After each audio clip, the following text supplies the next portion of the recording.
Good evening. Welcome to Soundtracks with Birdman. Tonight we return after a 2-week hiatus due to crazy, crazy life. Legends of the Fall is up. Tonight we have Age Boomer as always, and I think Papa Troy is going to be joining us here in a couple of minutes. But how are you, Age Boomer? I am doing well. I have a fresh open Coke next to me, so that always makes me Like happy. like like classic Coke? Classic Coke, yes. Well, what they Okay. call classic Coke. One would argue that after New Coke came out and they went back to the old formula, that some people argue it was never quite the same. But Maybe. it's close enough, and that's just what I'm going to deal with here. All But right. yeah, I'm trying to think what else is going on. Nothing much. I was playing my Super Nintendo earlier. Cool. What Yeah. game? I was playing a game called The Illusion of Gaia. It's like an action RPG, and like in it, you meet your grandparents in one scene, and they give you snail pie with whipped cream. That doesn't sound too good.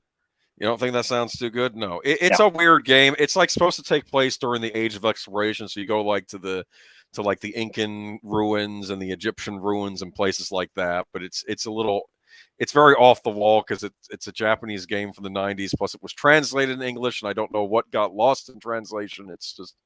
It's weird, but it's fun. Okay. you Okay. know? Let's welcome the chat real fast. Sir Who's Ian here? is in the house. He says he's still awake. Let's see how long that lasts. Okay. Hey, welcome, I Serene. certainly understand if you need to go to sleep. There's no hard feelings on my part. I appreciate you coming by. Big Al presents. Chris P. Melissa Harris says she cannot stay tonight. She's spending the night with a friend. So thank you for the comment and dropping in. You got time for the catch it later on the replay. That's cool too. I hope Hey, Jake's doing okay. I've been out of pocket past couple of days, so I don't know if I know you said he had some sort of medical test, so I hope he's okay. speaking of that, how are you feeling? You doing all right? I'm fine. I'm fine. Good, I good. do not have cancer, so That's always a good thing. Yes. always a good Okay. thing. Yes. All right. And Zootopia's in the house. Hello, Zootopia. Hi, everybody. Hello, Zootopia. I'm trying to think So, what else. Boomer, you said you saw this film back when it came out in '95, correct? Yes. Yes. I have a story about that. 25 years ago. Oh my goodness. So, Okay. God, don't do the math, man. Come on, stop that. I was in college. Okay, good, Melissa. Jake's good. I'm glad he's good. This came out like second year in college. I came down from Indiana to visit for the weekend, and I was at this restaurant in Decatur, which is like 20 miles that way. And there was this waitress. Her name was Laura Lee. She had like brunette red hair. She was like really cute. And I left her my phone number and my name because you got to put your name with your phone number. Made that mistake before. Anyways, I asked her out, and she called me up on a Saturday afternoon, like the next day, and wanted to go out. And I was like, cool, let's go to the movies. So we went to see Legends of the Fall, and I guess it was an okay date. She was cute. We never went out again. Ah, And that's the end of the story. Probably kind of anticlimactic. well, that But happens. That happens. But I'm trying to think. I don't remember the situation. I think I saw this with my did you did sister or you something. did you take a date to this movie? I did Okay, well, not. I mean, it's the South. You're allowed to date your sister. I took No? a date to Okay. see Pirates of the Caribbean. Okay. Okay, Really? but not this Happened? movie. What happened with that? Not much. To be fair, she moved though, Not so that much. was part of the problem. Okay. Okay. But what was I going to say though? Legends of the Fall. No, this is just me going to see it, and I'm trying to think. Well, may I ask Ian a question though, since we have a Sure. proper Englishman in the chat here? I've been watching a little program called Midsummer Murders.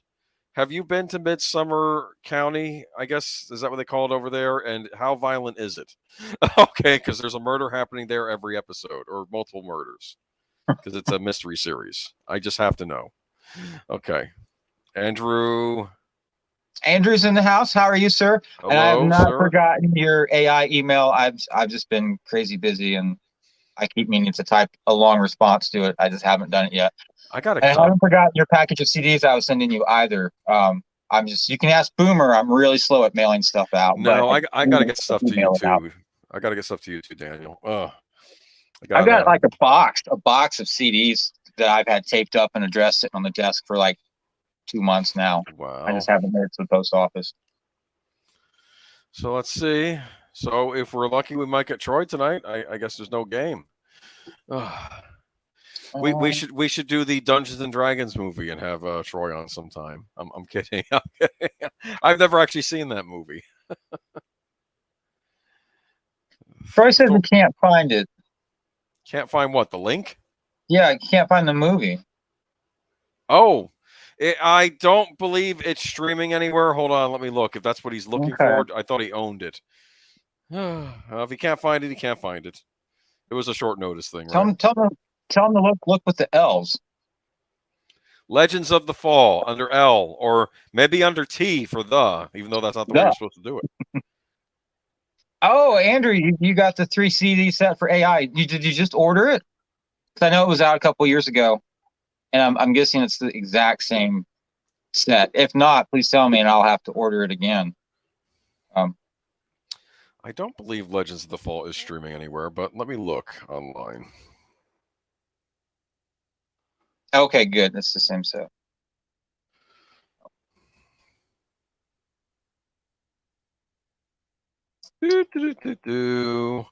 Encore.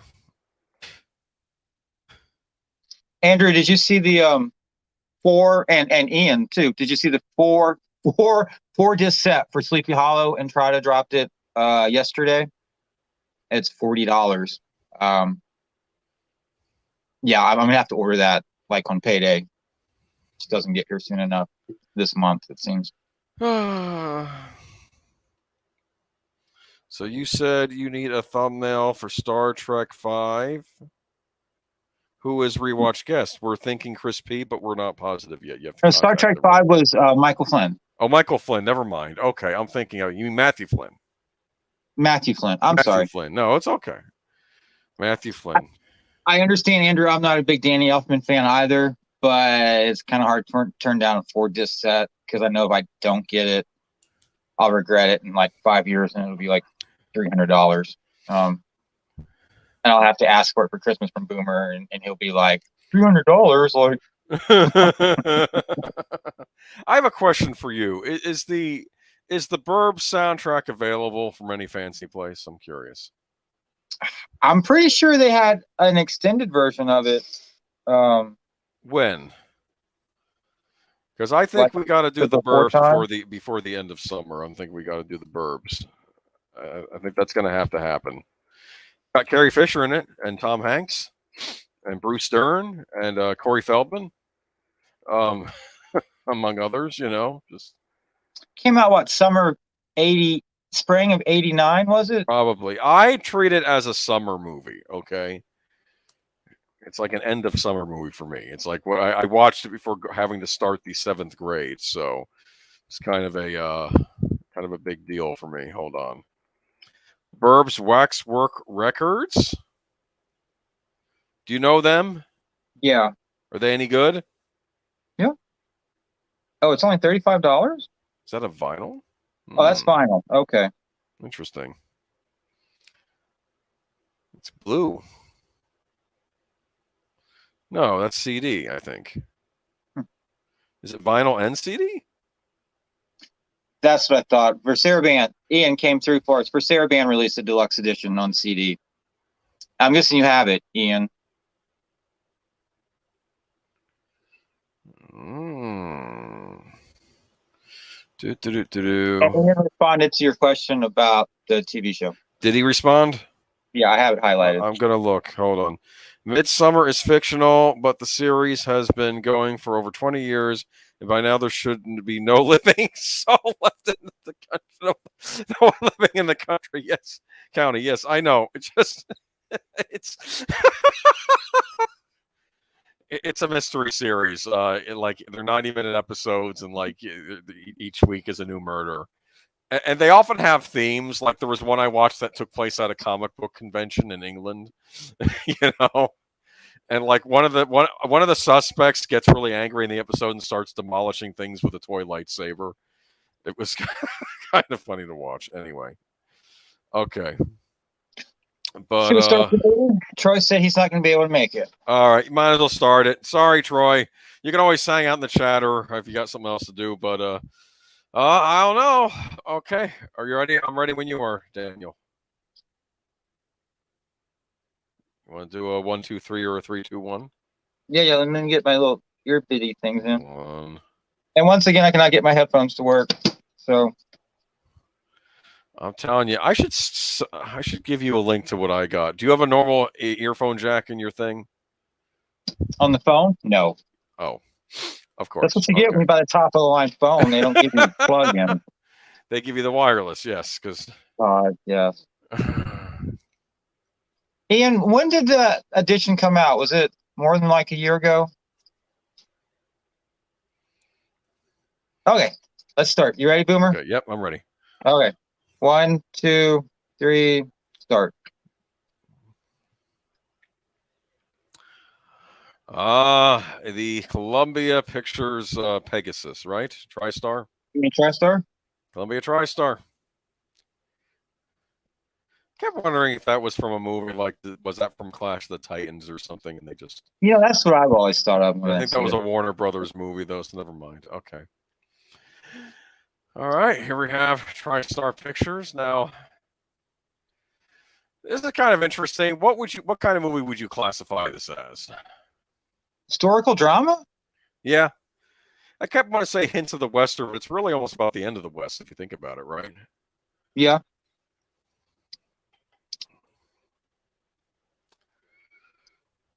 Now, this film won Best Academy Award for Cinematography. Interesting. Okay. And Siskel and Ebert loved this film. They said it was going to get all kinds of Academy Awards, but it just got cinematography. Yeah, Siskel and Ebert are interesting. They didn't care for Police Academy. Can't imagine why. I will say this: the top 10 films for that year was Batman Forever, Apollo 13, Toy Story, Pocahontas, Ace Ventura: When Nature Calls, Casper, Die Hard 3, GoldenEye, Crimson Tide, Waterworld. Braveheart was 13. That kind of swept at the Oscars, if you could say something swept. And Legends of the Fall, I think, was number 21 that year. Interesting. So I guess it did pretty good, right? It did 160.6 on a $30 million budget. I'd say that's a good turnaround. Yeah. Better turnaround than Snake Eyes. Anyway, I'm sorry. I'm being mean to Snake Eyes. We'll talk about that on Sunday. Anyway, so look at that. So he looks kind of jaded, like he was trying to be the good. It's like, I'm done, Yeah. Colonel. Like he was trying to be a bridge between the U.S. government and the. They say which tribe was this again? Anyway, I want to say Cree, but don't quote me on that. Yeah, I know. Tristan mentions it later in the movie. It will hit me later. Here we got the three boys.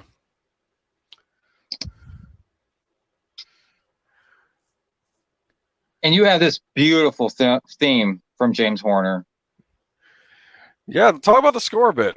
What do you like about it? I have very few absolutes in life. Here are some of them. Beretta 92, sexiest gun ever made. Gen 2 Miata, best car ever made. Legends of the Fall, best film score from James Horner. Period. I'll fight you over it. I love this score. I love the sweeping strings. I love the Japanese instruments that Horner brings in. Yes, I know he's done it in other films like Willow. Hello, Cedras Moss. Is that right for the first name, Cedras? How are you? I'm good. Thanks for coming by. I don't think we've seen you before. What is Andrew questioning my best score ever from James Horner? What's your best score from James Horner? If it's not Legends of the Fall, we'll have to discuss that. but also personally, this is a very personal score for me because this came out second year of college. I was in Evansville, Indiana, going to school. And I bought the CD at Best Buy back in the day, and I wore the CD out. Remember back in the day, Braveheart? Really, Braveheart? Come on. I mean, okay. Anyways, remember Discmans? I'm sure you do, Boomer, because you're pretty old. I would sit with the Discman on my thighs, as you know, when I was driving home from school, and I guess I'd put my arm on it to keep it steady, and it wore grooves into the CD. But I wore the CD out. I didn't have a Discman. I would play the tape. I would make a tape and play the tape in the car. Okay. If I was lucky enough to even have a tape player in the car, which I didn't always, sometimes I was stuck with the radio and had to listen to radio on the way to school. Once actually they did play a bit of the Titanic score on the radio once. Now this track right here is not on the original soundtrack release, which I think it's a shame it's not on there. But the original release was like 70 minutes long, which is a good running time for a soundtrack. Bears are scary.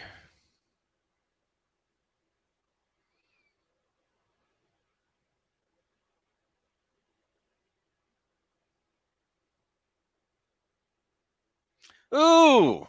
Yeah, I wouldn't want to take on a bear with just a knife. It probably saved his life, though. Yeah. Okay, so Andrew says Braveheart is the best James Horner score. Ian, what is your favorite James Horner score? And Boomer, what's your favorite James Horner? Oh, you put me on the spot. You got time to think about it? We're gonna wait for Ian to type a response. You know, I think it's Titanic. Titanic? Okay. I'm kidding. I don't know. Actually, I don't mind Titanic. Avatar. No, actually, no. Yep. To be blunt, I don't care. It's always going to be Star Trek 2 / Star Trek 3. I can kind of combine both of those together. Those I like. I know that's the. I mean, no, that's Goldsmith again. I'm thinking of other scores. No, okay. Well, what, Star Trek 2 and 3? That was Horner. No, I know it was Horner. I was thinking of LA Confidential. Then I had to remind myself that was Goldsmith. Okay. That was Goldsmith. Yeah. Sir Ian says sneakers for James Horner. Wow, that's bravo, good sir. I'm impressed. Let me look up his list of scores, see if anything jogs my memory. Hold on.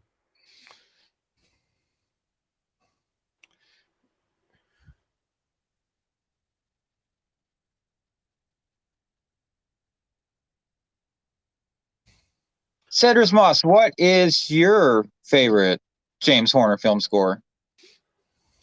Let's get to know you because we don't know you. So tell me what your favorite James Horner score is. Oh my word! Funny. Andrew mentions Braveheart because this year, 1995, no 94, no 95. We have Legends of the Fall, Braveheart, Casper, Balto, Jade, Apollo 13, and Jumanji, all from James Horner in 1 year. 7 films, 1 year. That's like a Jerry Goldsmith year right there. I didn't realize he scored Humanoids from the Deep. Yes. Do you have that? I've seen it. I don't have it. I don't want to watch it because I saw the pictures in the CD case and I'm like, nah, I'm okay. You may not like it. But in a way, what it is it's a take on Creature from the Black Lagoon. That's what those types of monsters are. You know, they're the fish people. But yeah, I don't know if you'd care for it, so I'm not going to force it on you. I love the film score. Oh, you have it? Okay. Yes, or you've heard it. I do. Okay. I think I have. I've got the actual film score, and then I've got it on like a double. I think it's an import disc with something else. The older brother likes her. And that Susanna. Is little Elliot from E.T., by the way, in the straw boater hat. So there's Susanna.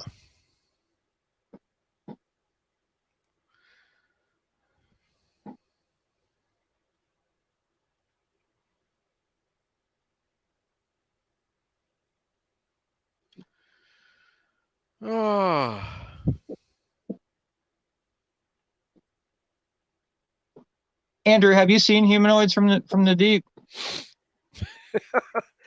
I don't know. Even I found some stuff in that a little bad. Let's see though. He did Name of the Rose. Yep.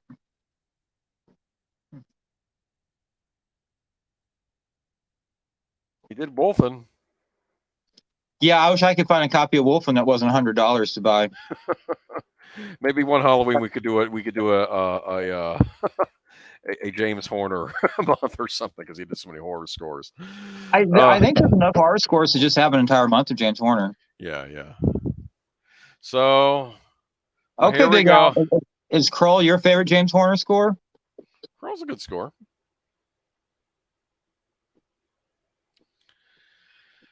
He's talking about World War I or the Great War. Yes, Andrew. Everyone thinks Willow needs a complete score release. Everyone thinks Willow needs a complete score release. I don't know if that's going to happen now. Of course, you never know.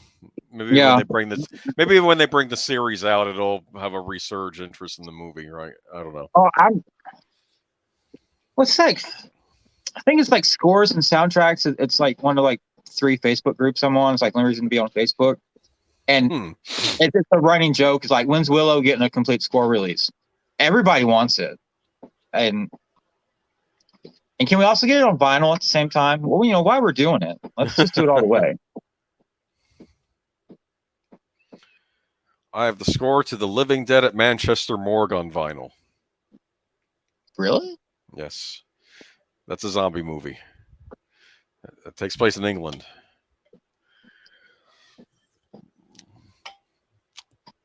All right. So we have the 3 brothers. They couldn't be more different, right? What do you think? How many brothers do you have? 1. Just 1? And then 1 sister? Yes. Oh, so there's 3 of y'all. Yes. How about you? Any siblings? You have a sister, right? Yeah, she's 2 years older. Mm-hmm. And sometimes she watches the show. So if you're watching tonight, Jane, thank you for being my sister. I know you didn't have a choice in the matter, but thank you nonetheless.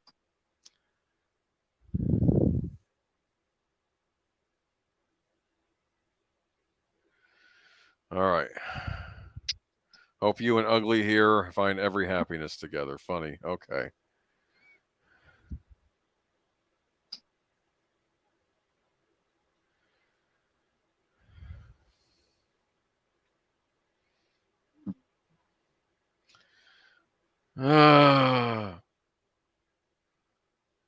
So what happened to the mother?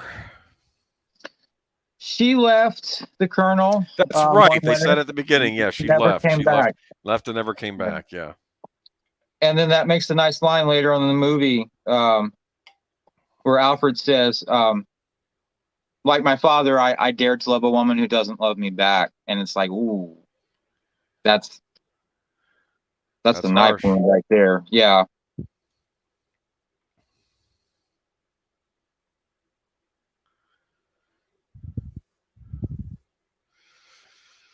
Would you like to have lived back then? No air conditioning. You got a fireplace though in the winter, huh? No air conditioning. I mean, if you didn't know about air conditioning, I guess it wouldn't matter. I'm trying to wonder when. I'm pretty sure air conditioning. How long did it take them to make that? Because I know movie theaters were air conditioned. That was one of the big selling points back in the day. Yeah.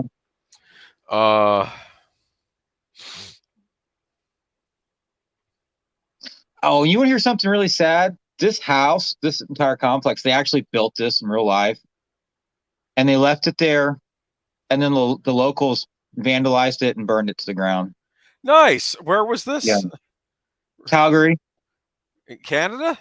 Yep. British Columbia? Okay, well. That's why. I would have bought it, Oh. Okay. There's Brad Pitt's future bride in this movie, right? Yep. Kind of like both of them. Tristan. She's marrying Tristan.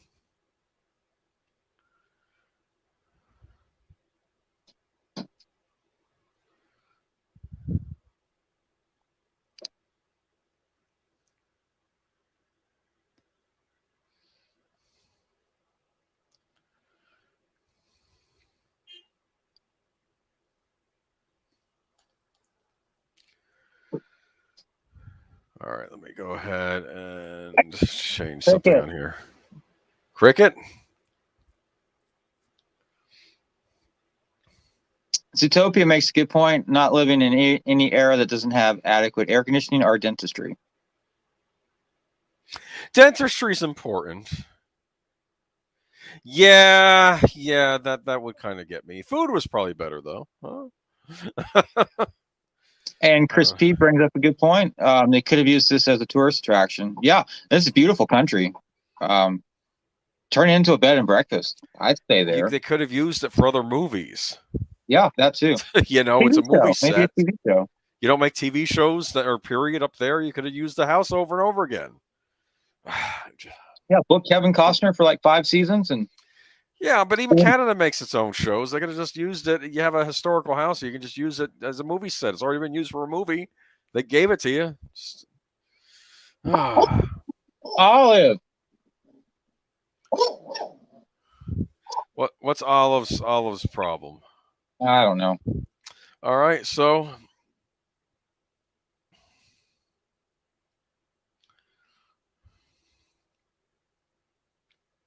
Julia Ormond, she was like a big thing for a while. Yeah. She did show up, I think, on an Acorn series recently. I think like she was like an older woman in that, and she has a bunch of kids, and now she has like a younger lover, and like the kids are getting all freaked out because like he's gonna try to take the inheritance, and it was like I know that was previewed. Now James Horner wrote the lyrics to this, but Brock Walsh wrote the lyrics to this song. So this is an original song for the movie. It's like original diegetic music for the film.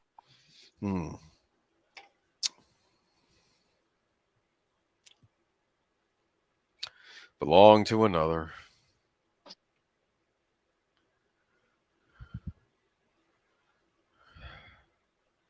All you need is a good cigar, though, right?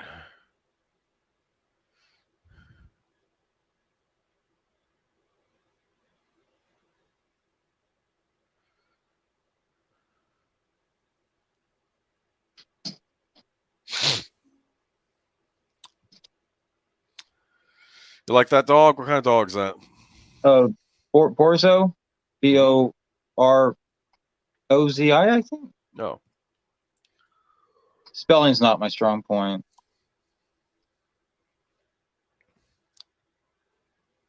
Chris P's talking about some whiskey, and Sir Ian's right. It's little Elliot from E.T. all grown up.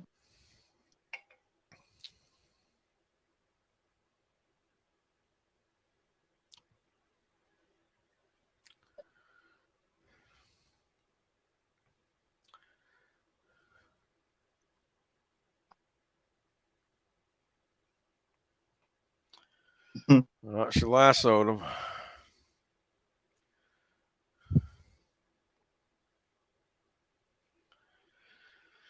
Oh, I'm telling you, I haven't seen movies like this in a little while, right? I mean, it's all blockbuster stuff now, it seems, right? At least since the pandemic. I heard News of the World was supposed to be pretty good. Yeah. Tom Hanks was in that. James Newton Howard did the score for that, if I remember correctly. Mm-hmm.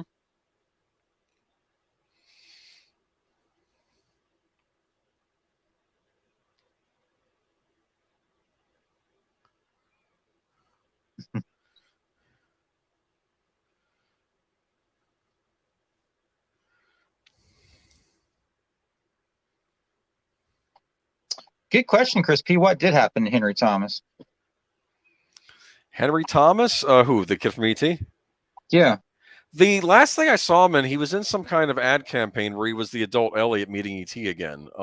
That was a sweet commercial. Yeah, he's still around. I think he still does stuff. Maybe he does stuff behind the scenes and stuff, but he pops up every now and then.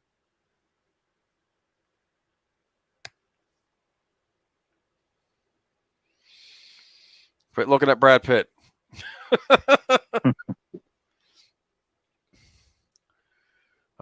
Tennis. I mean, can you imagine living there? I don't know. It might be nice. Might be nice. Okay. Oh, why? You think it would be nice? No neighbors to bother you? Yeah, but there's not a Burger King in sight. I'm kidding. I'm kidding. I I've got one like walking distance from the house. I don't ever go there. I know. I'm kidding. I'm just. How's the Wi-Fi? That's what I would ask. I'm sorry. I mean, if I could afford all that, I can afford like a satellite dish or something. It'd be fine. Geez, if I got rid of the internet, I might actually regain my sanity. It would be It weird. might be more productive. Yes, I know. It's. I'll say this: if you can get packages delivered wherever you are, what does it matter, right? I mean,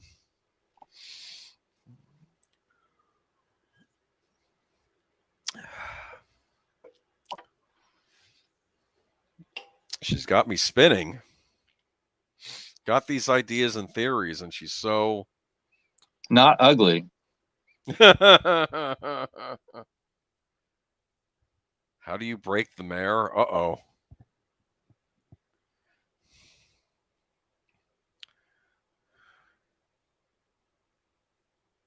So, which brother do you identify with?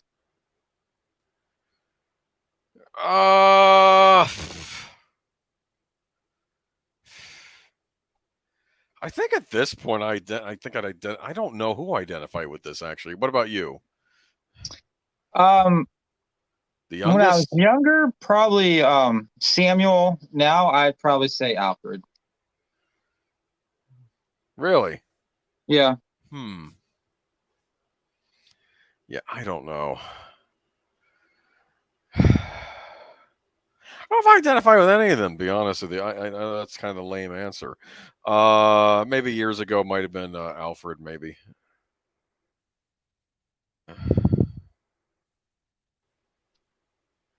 Part of the problem was I never actually took a bear on myself, you know. Just, It's probably a good thing.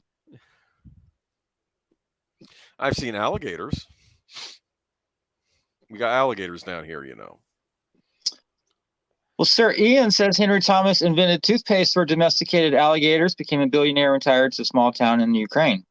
That sounds cool. What? I think he's being a little bit sarcastic. I would think so. That's ridiculous. Okay.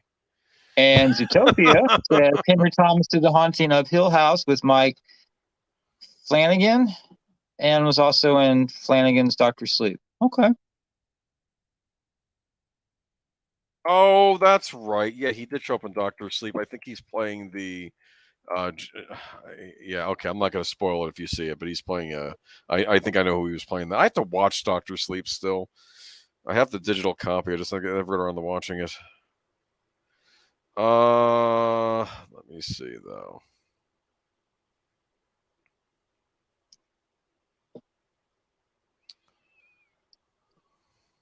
Looking at this cast though.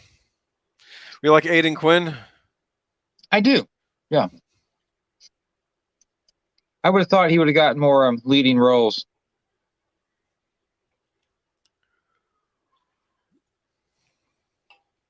Hong Kong, yes. Okay.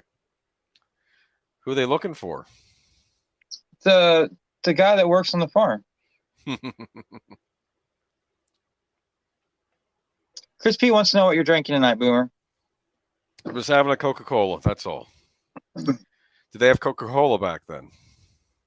I don't think so. Maybe. I think so.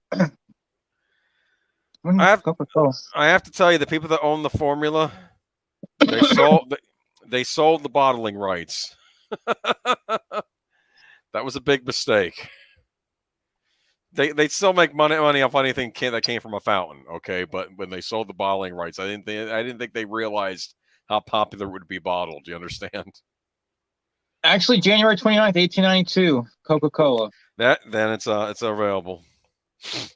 Here you go, kid. Stay home and drink a Coke, and don't go off to fight in that stupid war. Okay, but whatever.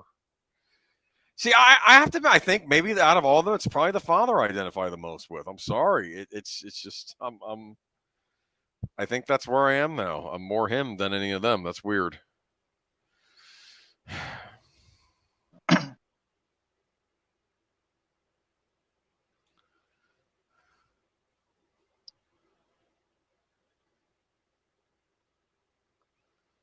War of Secession and the Indian Wars. They say it to sell newspapers. He ain't wrong. It's true. Actually, I think it was argued the Civil War was kind of like the first modern type war. It at least, was. and Yeah. then it got carried over into World War One. Yeah, that was. They had Gatling guns and submarines, which I don't think about it that much, but yeah. Oh, free, and that's the American Civil War. If England had their own Civil War. And that was pretty bloody too. Yeah, it probably wasn't pretty. Okay. You're going up. She doesn't want you to go, dude. I mean, okay, Boomer. You can go off to World War One, or you can stay home with her. I want to make a point, okay? If ever I'm feeling down about my life or things in general modern times, I have to remind myself I'm not dying with my guts spilled out in some trench somewhere in World War One. Okay, that's worse. Okay, okay. Just keep that in mind. I think World War One just horrifies me. Okay, that's why I was fascinated to go see 1917.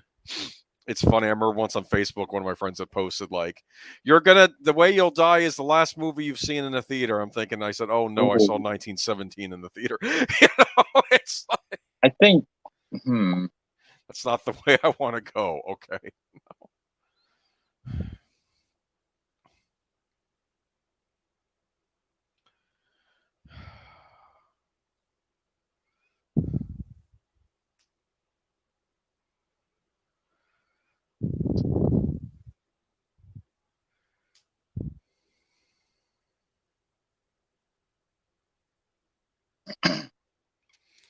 So he's going to go off to war too. They're all going to go off, right? They're all going to go off. That's right, Siri. And y'all did have a Civil War long before we did.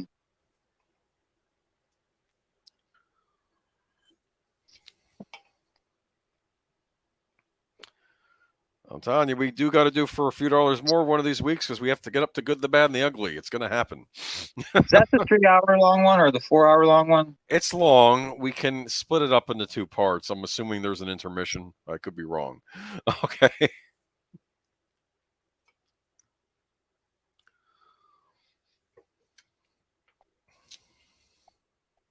In fact, Good, the Bad, the Ugly could be my favorite. That might be my favorite film score of all time. It's definitely up there. And not just for the main theme, for all the other themes on that score. Okay, 1914. One day before my birthday.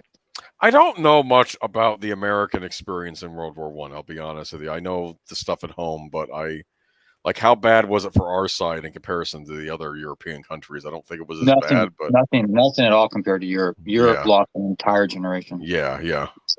So no, we entered late, right? So yeah, by the time we got there, Germany was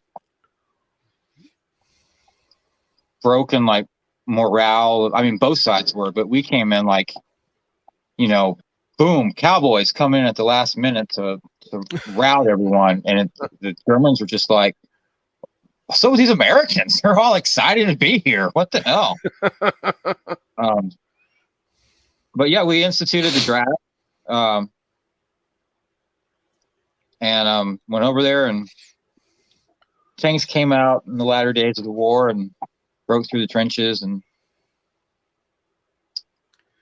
it's pretty horrible. A question though, they enlisted though; they're not being drafted, right? Yeah, they're going to Canada. Okay, yeah, they're going to Canada. Yeah, because that's a different scenario when you're drafted. I'm not.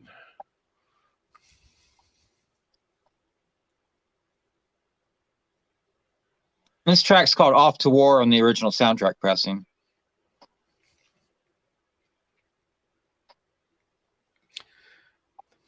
And you just stay, Samuel, just stay.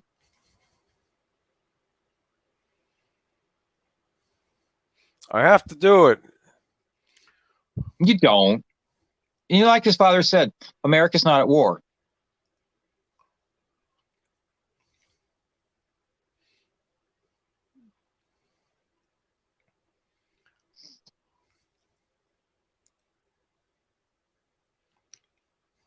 I would so wear that coat when it's cold outside.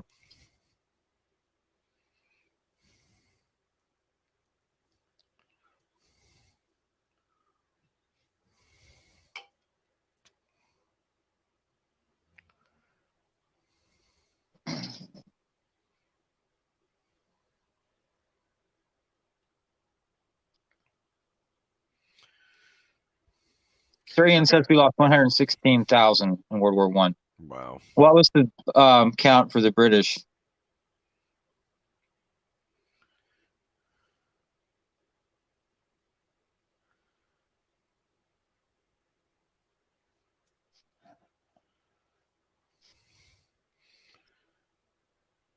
Bring you back the Kaiser's helmet.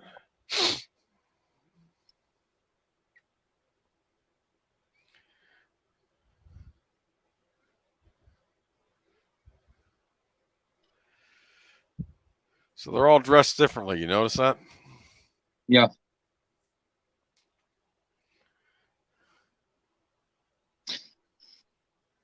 For comparison, British losses in World War One: 887, 858.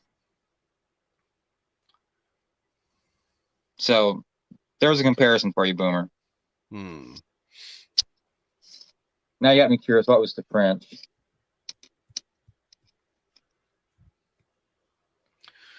Let's see.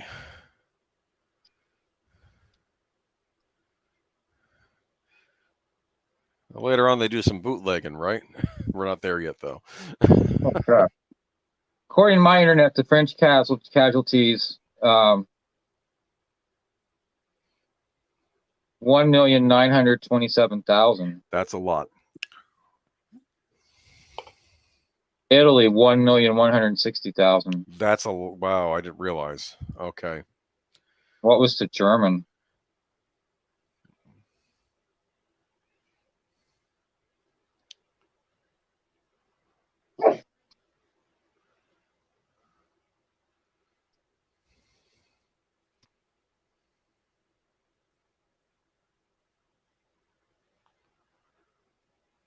Oh, he gave him the best horses. Wow. Germany 2,037,000. Turkey 325,000. Bulgaria 88,000. Austro-Hungarian Empire 1,460,000. New Zealand 18,052. Australia 61,966. Serbia 275,000. Serbia, that's probably what, not even the size of Kentucky, lost more than twice the people that the U.S. lost. Wow. Wow, Russia. It gives an estimate.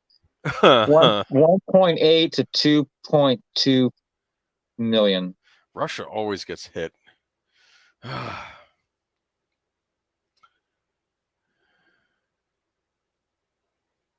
And that's just soldiers, it's not total casualties.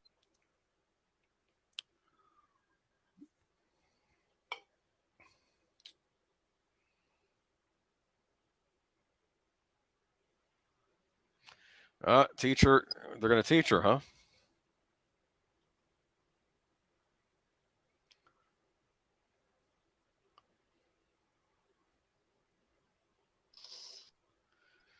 She's a half-breed. Oh. Half gopher, half hawk. Funny.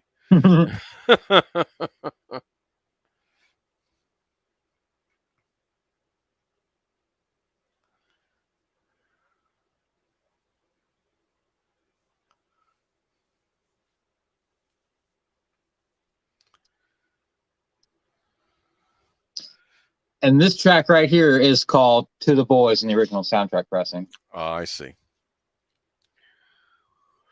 Well, I would like to see an entire movie of them just in the war. I think that would have been amazing. Yes.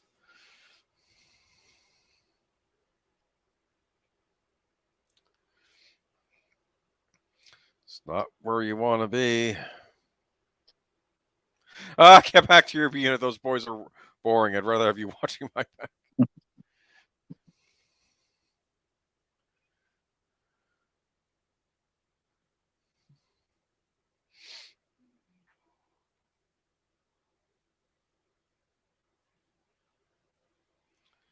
What is that, a soccer ball? Yep. Is this where they all run into the machine gun fire? Oh. Yeah. Okay.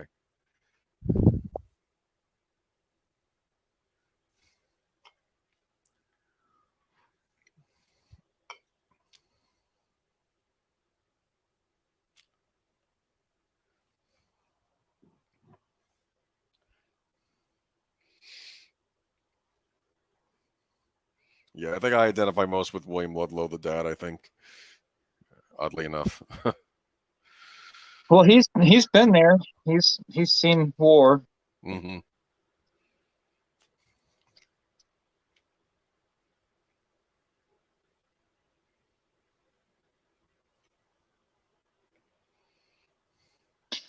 And I think we look at Samuel and we just think of him as being like very naive, but he does represent the spirit of that generation. They were very idealistic, and they thought we're gonna go to war and it's gonna be this grand old time and we'll be home by Christmas.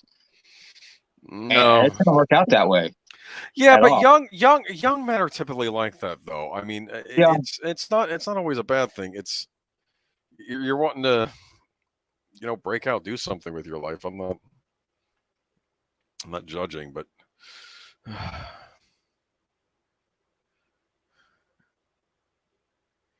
trying to prove your worth, I guess. Maybe that's part of what it is. This is really bad. Oh. Doesn't he get hit with the gas later, too? Yeah. Oh.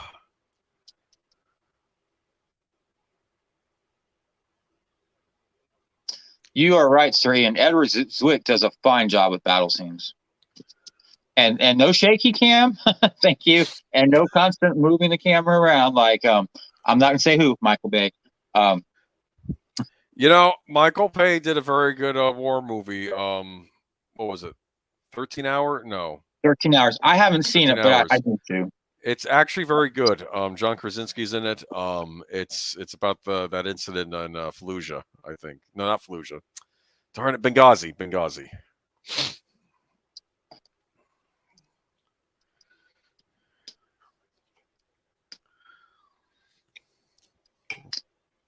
The problem with Michael Bay is that I think he wanted to be doing war movies and they stuck him on things like Transformers.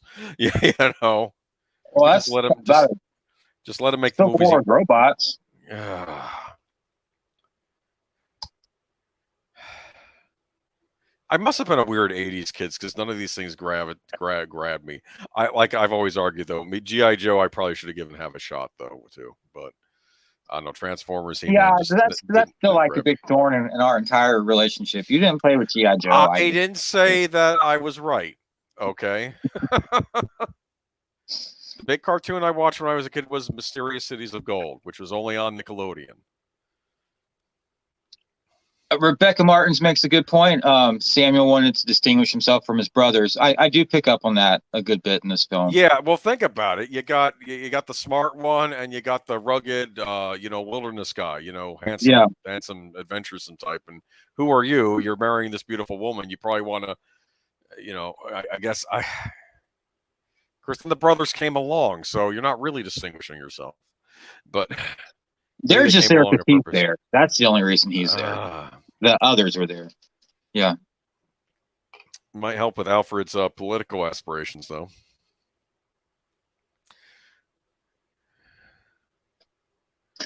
Granted, it's correct. G.I. Joe's Action Man in the UK. That's right. Did you ever have that Skull TIE Fighter thing, Sir Ian, back in the day? God, that thing is sweet. And do you still have it? Do you want to get rid of it? Let me know. Sweet. So nice. Is that a G.I. Joe toy? Only in Britain. It was, imagine a red skull with TIE Fighter wings on it.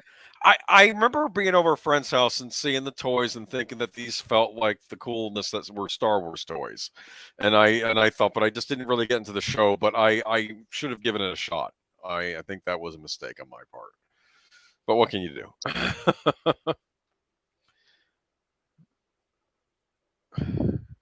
My favorite cartoon of all time is still Batman the Animated Series. That's probably number one. Okay, James Horner's best action score right here. This entire piece. Oh yeah. You immediately know this is dire circumstances.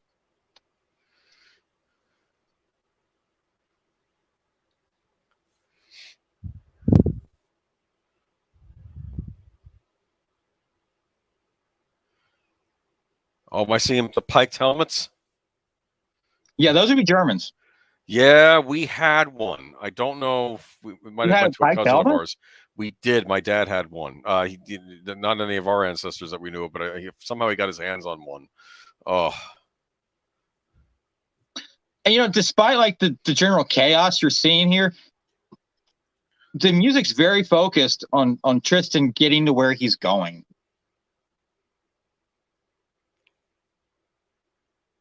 And look at that skeleton back there behind him. That's gruesome. if he makes it out of this, he's gonna have severe PTSD. Excuse me.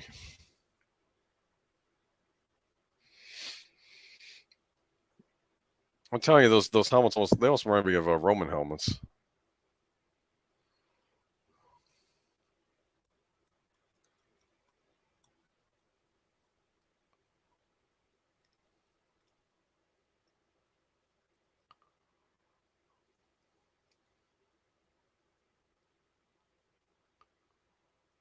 He needs a gas mask.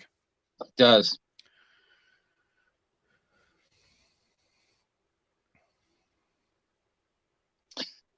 There was an episode of the Young Indiana Jones Chronicles where Indy was in the Belgian army and they had a gas attack, and the guy next to him, his gas mask had a hole in it.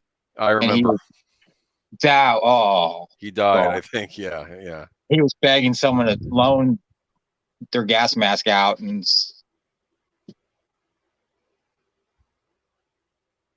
I'm guessing this is mustard gas right here. Probably.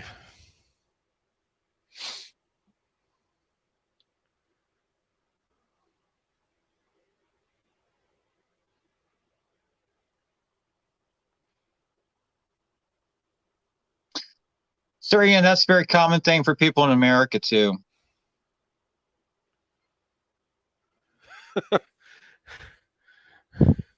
Like I said, I wasn't into it, so I don't know.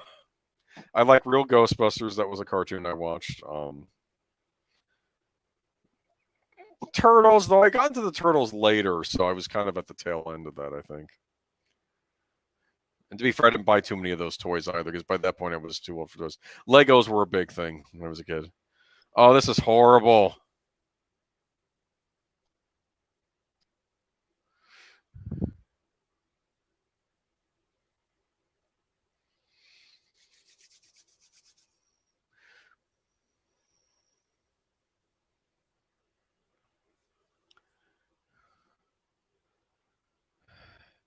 They riddled him up. Yeah, that was a dick move. You could have just had one headshot and been done with it. Yeah. At this point, too, was he blind, or was it just like He was blind from the gas. He couldn't would it see. have been a temporary thing, or would it have been permanent? I wonder. Yeah, you get your eyesight back. Your eyes just gonna burn like hell for. Yeah.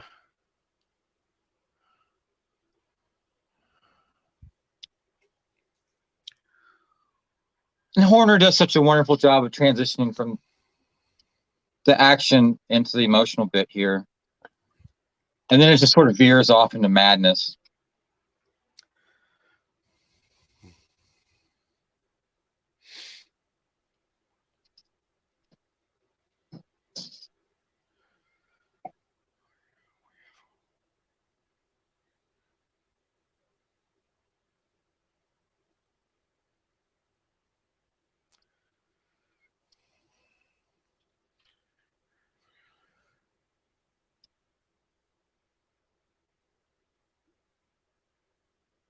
And the first time I saw, I'm like, why is he cutting out his heart? But there's a line at the start of the movie: you take the heart out to set the spirit free. Um, that's what he was taught from his Indian friend.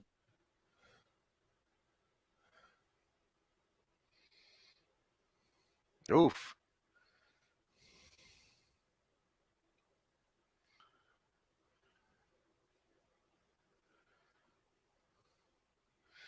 He's gonna take it home with him. Yeah, he ships it home.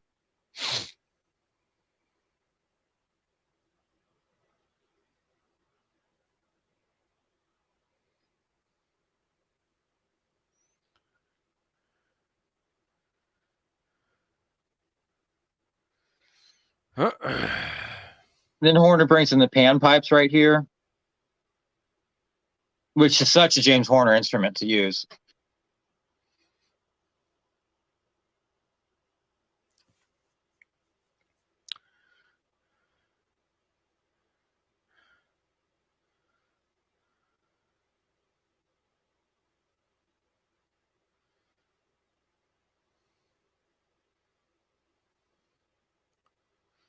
He's going out for some revenge.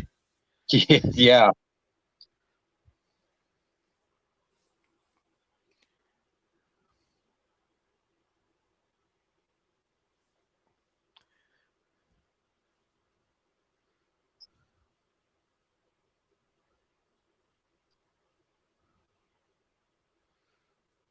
Scalped him.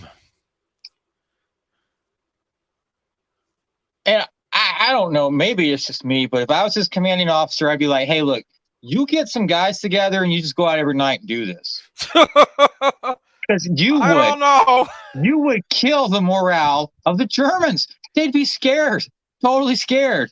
Like, dude, we're getting scalped every night. Oh, now I'm thinking back to Inglorious Bastards now. About the scalping in that movie, remember? And Brad Pitt was, for all I know, that's where Tarantino got the idea from. I don't know. You know?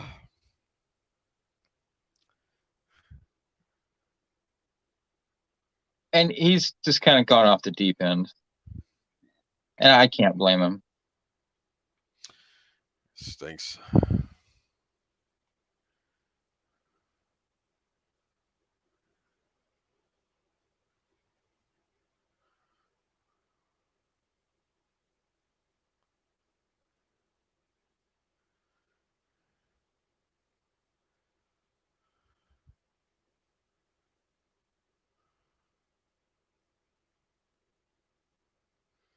At least the dad's nice to him. I'm sorry? At least the dad's nice, not yelling at him. I guess he's just happy to have one son home.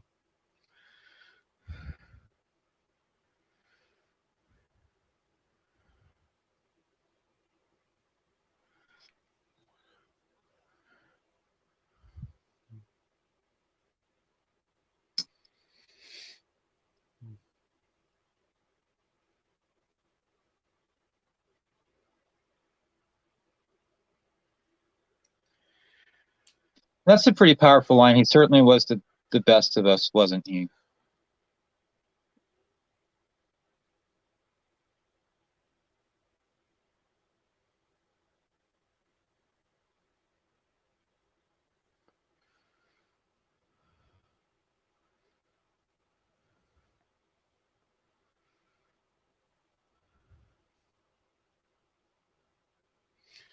You don't want to know. I mean, I can understand how it looked bad, but I don't think Tristan would have moved in on his brother's fiance or wife, period, at all. I don't think that ever would have. Well, to be fair though, back then, I mean, after he died, I mean, that's a different story. But well, yeah. After he died, yeah, that's the whole point. You know, I don't think it was abnormal to have a brother marry his brother's wife if the brother died. Okay, sometimes he would take over. Oh no, definitely not back in those days. Yeah, so I mean, it's not really odd that he would. And plus, he liked her anyway, so he loved her anyway. So it would be that weird. But of course, Colonel insisted she stay on until spring. This was too empty, he said.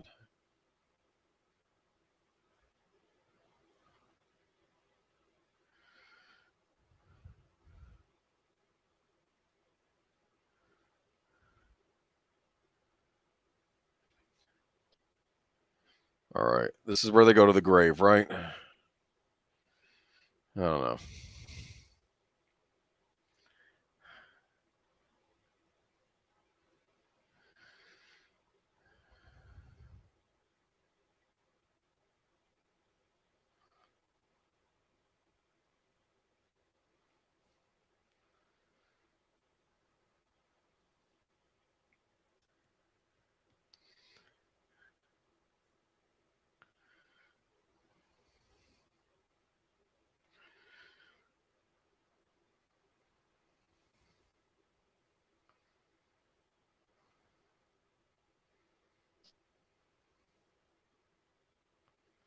Uh-oh.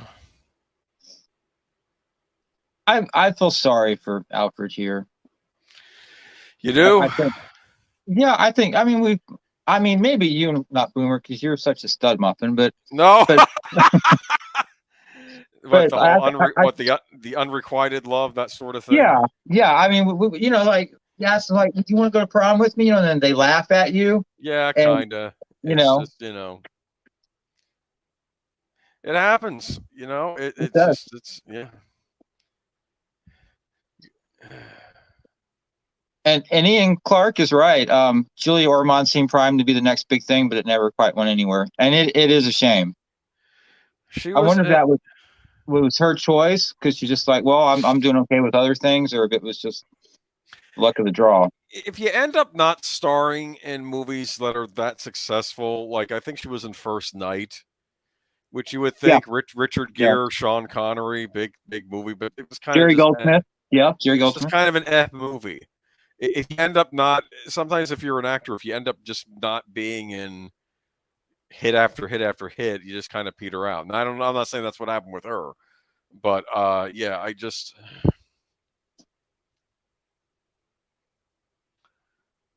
maybe there's a chance. There's not a chance.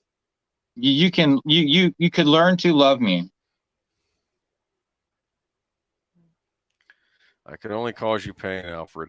At least she's being honest. I'll say She is. that.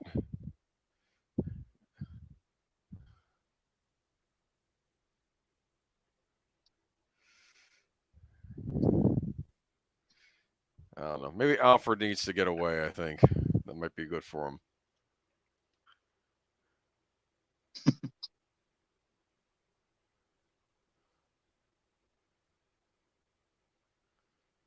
Uh-oh. Who could it be?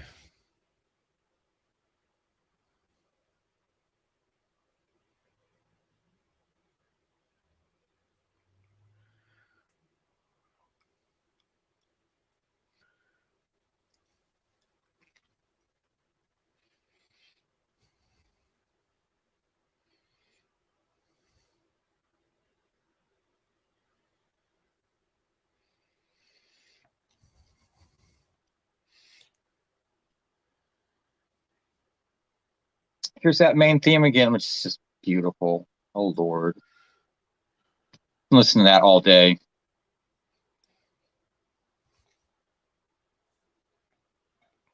And Susanna's definitely looking love struck. Is that a good word? Yeah. Well, she always liked him. Uh-oh.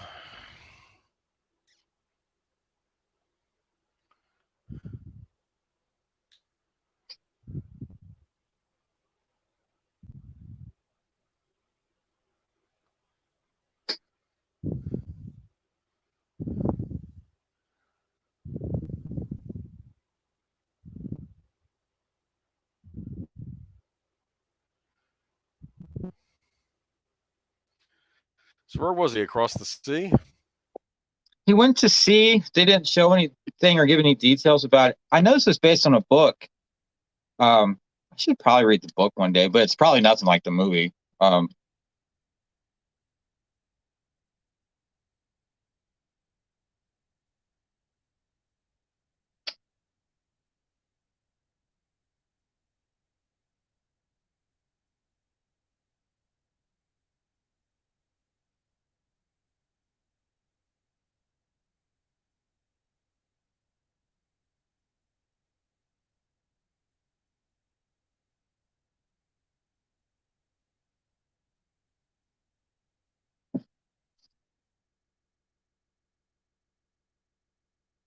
I also think the music does a good job of conveying the passage of time, because you just kind of had a soft montage here. Boomer's gone. There's Boomer. What the? I think I was having internet trouble. Okay, you hear? I'm here. Can you hear me okay? Yeah, I was Cool. saying that I think the music does a fine job of conveying passage of time. He just kind of had like a small montage right here. Tristan comes back, and now he's at the grave. I'm pretty sure that didn't happen all on the same day. So do you think Alfred, out of the three brothers, is the most like the father? Yes, I do. I think that's also why the father has the hardest time with him, because they are so much alike. Yeah, they are so much alike. Yeah. Because Alfred even said, he's got a line. He's like, I followed all the rules. I did everything that I thought Father wanted me to do, that man and God wanted me to do, and I've just kind of gotten screwed over. The woman he loves doesn't love him, but she marries him anyways. She commits suicide. Spoiler warning: no one's seen this film all the way through. Well, you know, he lost his youngest brother, and I'm sure he has some guilt over that. He's estranged from his brother, and they don't reconcile till the end of the movie, where he asks, Alfred, will you watch after my children? He's like, yeah, I will.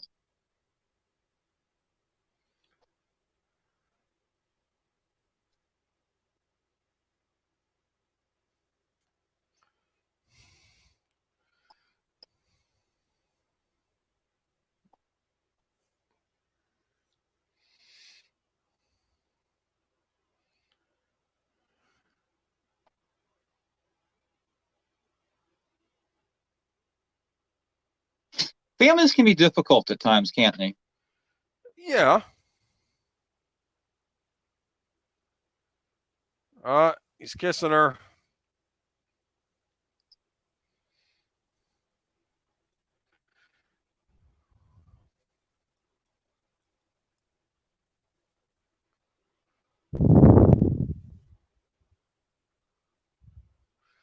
Here's the love scene. Yeah. Why do we get to see Brad Pitt's butt, but we don't get to see her butt? That's how it is, because life's unfair. Okay.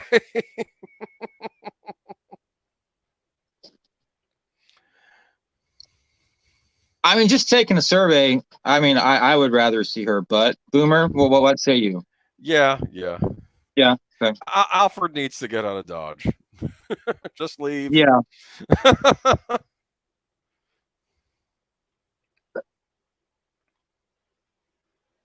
That's a beautiful sky. If I were Alfred, I when he becomes a politician, I get involved with organized crime. I'm sorry. Aren't all politicians involved in I know. I would be kind of, just get payoffs from Lucky Luciano or something, just or Dutch Schultz or something.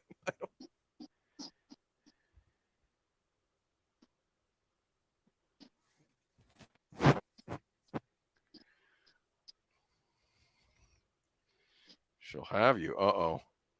Jealousy.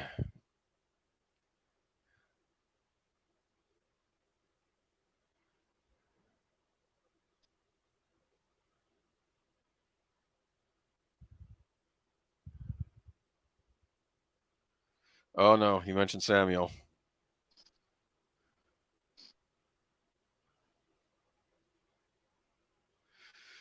Oh man.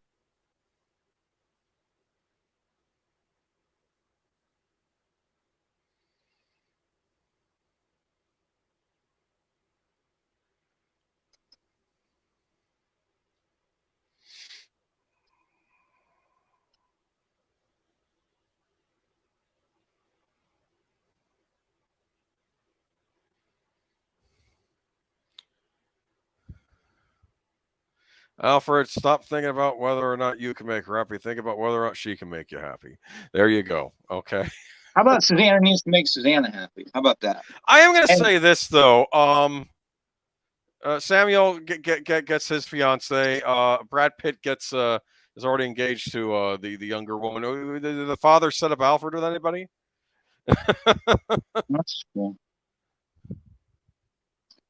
Well, Sir Ian is not averse to a butt, if that is politically correct. And we have one No, it's vote for not. It's not. we have Shame on one you. we have one vote for Brad Pitt's butt from Miss Rebecca Martins. Okay. Nice to know you like Brad Pitt's derriere. Okay. He's got a pipe. Now he's moved on to a pipe. What's wrong with cigars? There you go. Go to the big city. This track is, I think it's called Moving to Helena on the original soundtrack. And if anyone in the chat doesn't have this soundtrack, you need to buy it like today. And Entrada's got the complete score available. I believe it's a 2-disc set, I'm pretty sure. Still available, best of my knowledge. Go and buy it right now. What do we think, huh? Big city?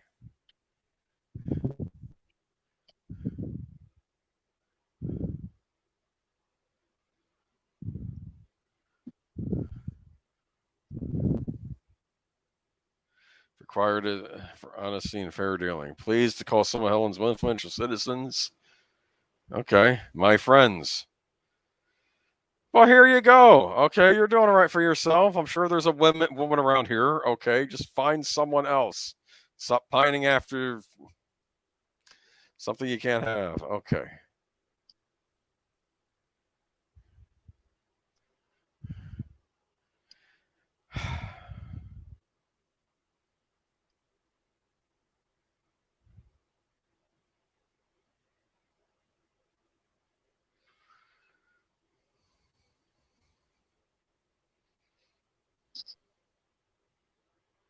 So, Ian, do you not have the expanded score?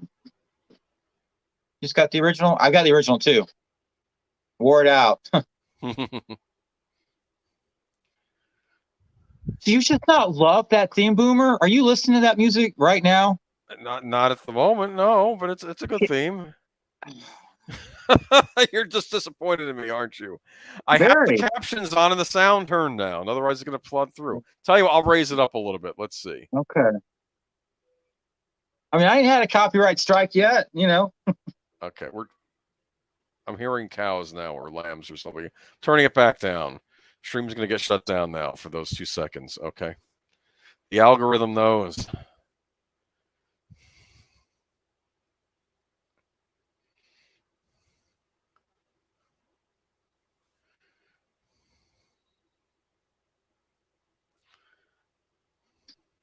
I think you can make an argument that he does suffer from PTSD, although I realize they didn't call it that back then. Because this triggers him to remember Samuel, and he goes down after this.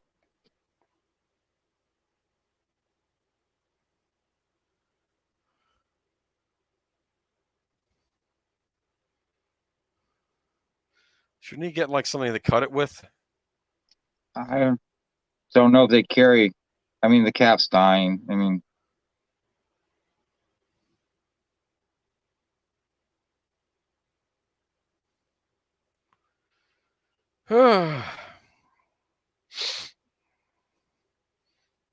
Uh-oh. Hot Springs. We have a boy. I'd like to call him Samuel. This girl Isabel. Okay.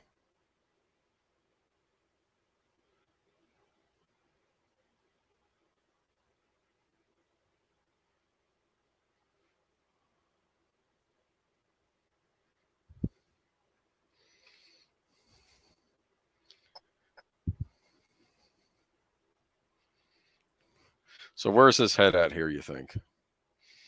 he's back at the front. Mm-hmm.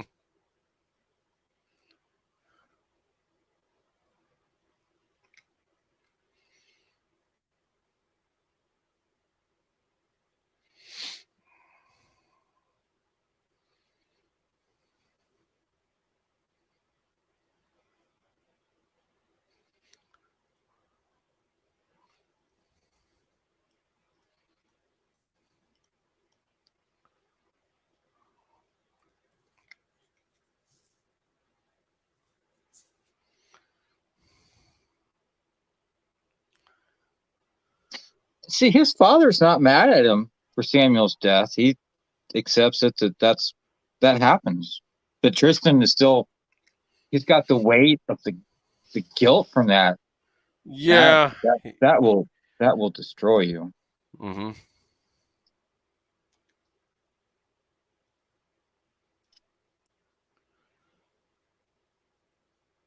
It's the bear.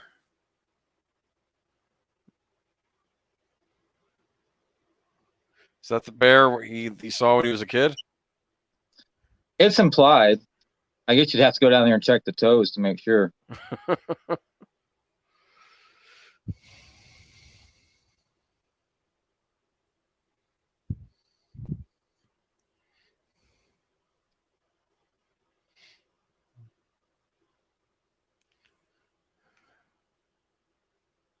When a man and animal spill each other's blood, they become one. That's deep right there, my friend. Hey. Uh-oh. Trouble's coming, right? We don't serve their kind here. Here we go.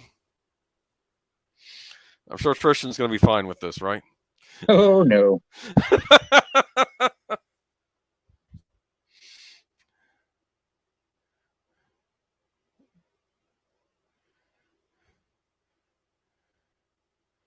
My point is, they're a paying customer. I don't care, right? Yeah, thank you. Thank you. I totally agree.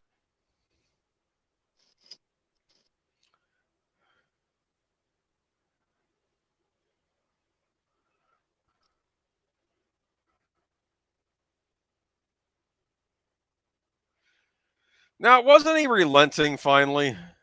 He was. So you just made it worse. Just trying to prove a point, you know.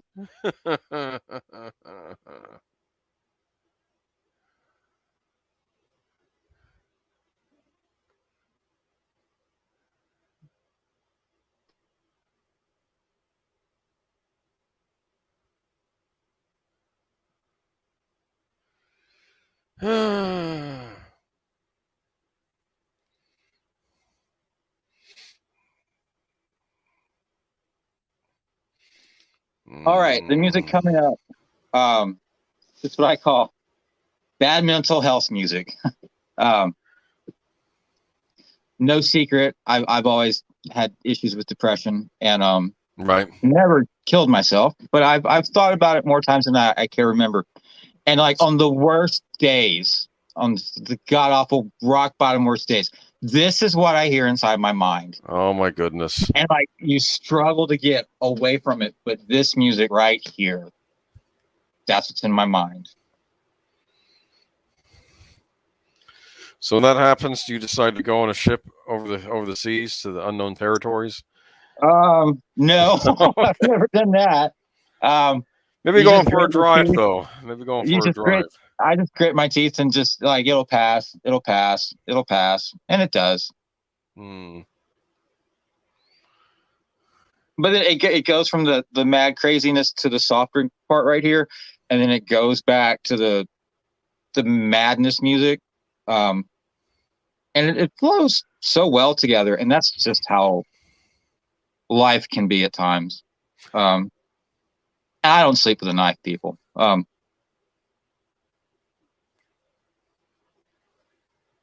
But this piece of music, I think it represents mental illness so very well. At least for me.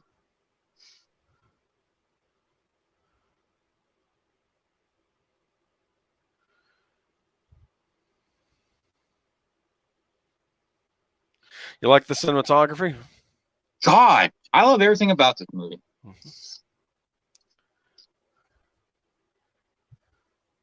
But yeah, and it did win the Academy Award for cinematography.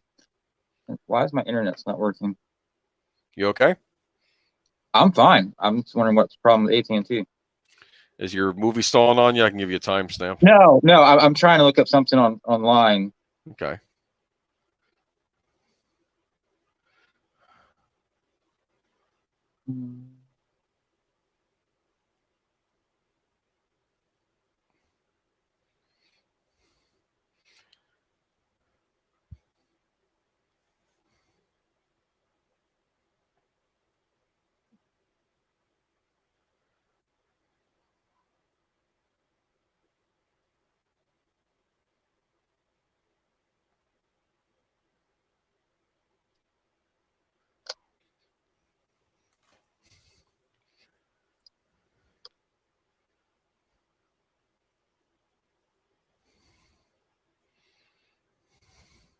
Yeah, I feel bad for both of them here. Mm-hmm. I can understand why he's leaving, and I can understand why she's begging. Begging him to stay. Yeah, and that's exactly what she did with Samuel. So she's got to be thinking like, "Am I going to lose you too?"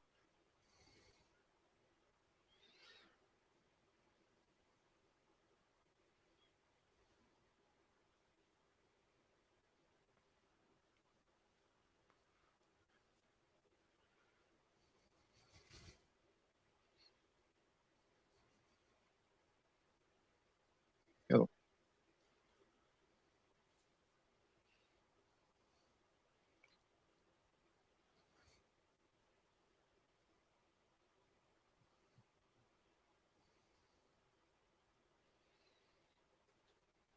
And here it comes back like the burst of energy as he rides off into the clouds because there's no sunset there.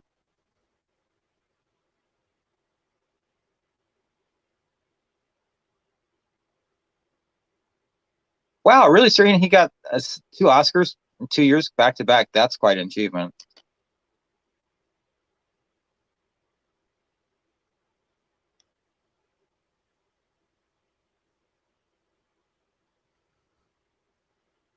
And you just hear the sorrow in the music.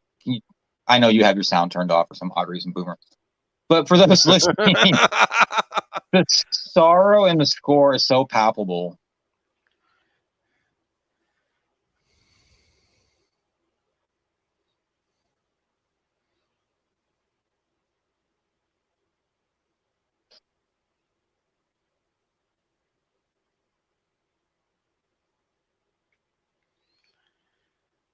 $19.18 now, huh?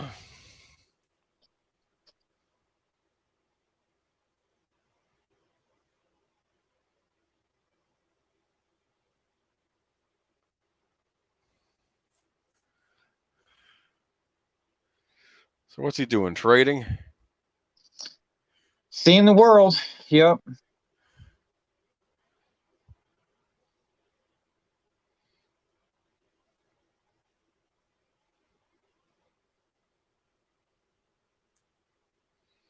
Why are cattle prices going down? That's what I want to know.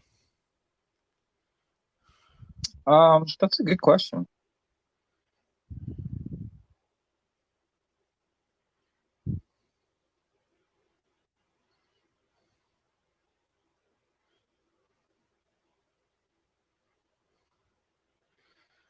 Alfred. Uh,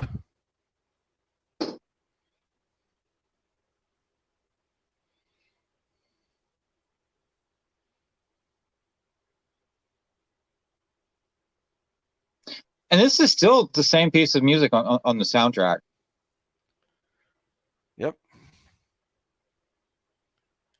Like I said before, it does a nice job showing the montage with the passage of time. Yeah, I think so. Yeah. Because she's getting older too.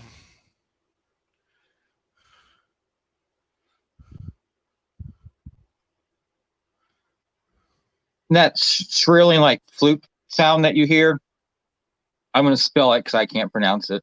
Shakuhachi. It's a Japanese flute. It's a very, very old instrument. And Horner uses it quite a good bit. He used it in Willow a decent amount. Um, I love the usage of it here, probably more than any other film he's done.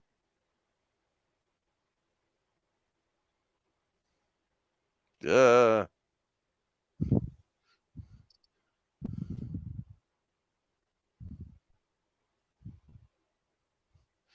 It's almost like she's like the widow waiting at the what do you call it? The At the altar? no, at the Oh, at the the, at the grave. cliff, at the cliff, at the cliff. Yeah. You know, the cliff by the ocean, but she's not at the ocean. But yeah.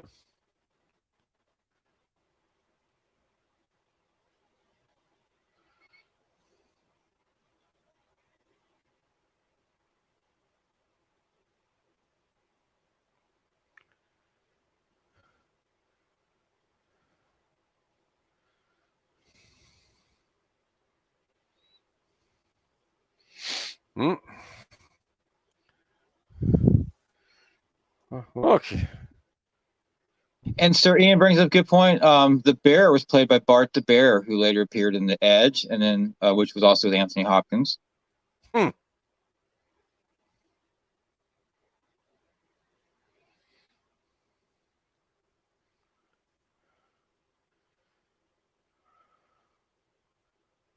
United States Congress.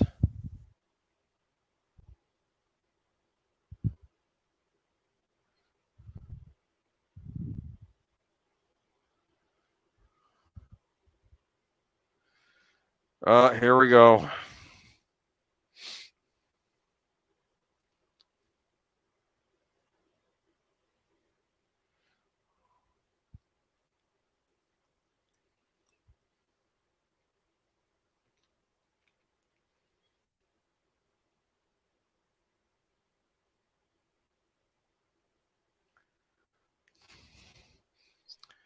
He hates the government. He does. Okay, Sir Ian, you now have a copy of Legends of the Fall, the 2-disc set. I just ordered it. When it gets to me, I'll send it to you. So.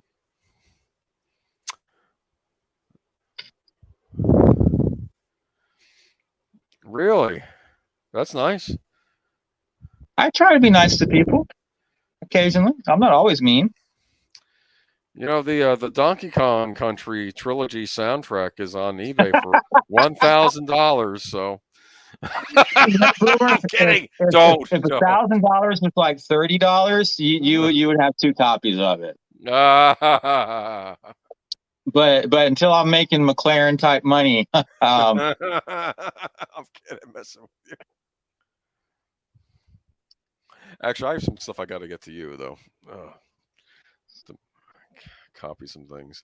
All right, so there we go. We got Anthony Hopkins. He doesn't approve of him running for Congress. He embarrassed him. Oh, stop.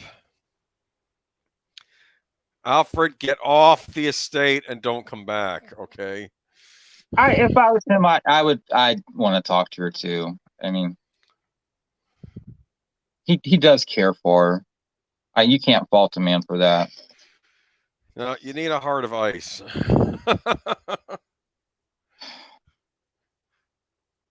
It does make life easier sometimes, doesn't it?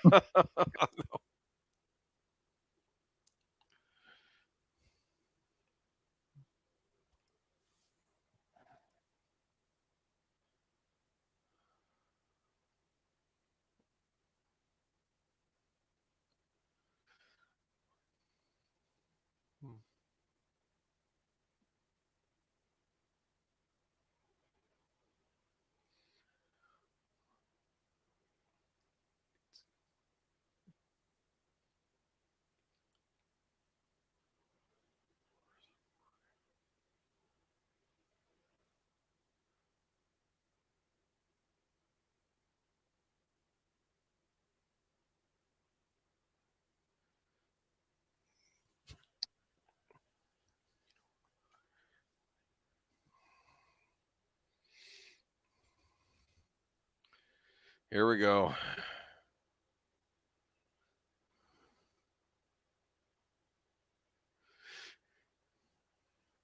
He's not wrong. Parasites like you.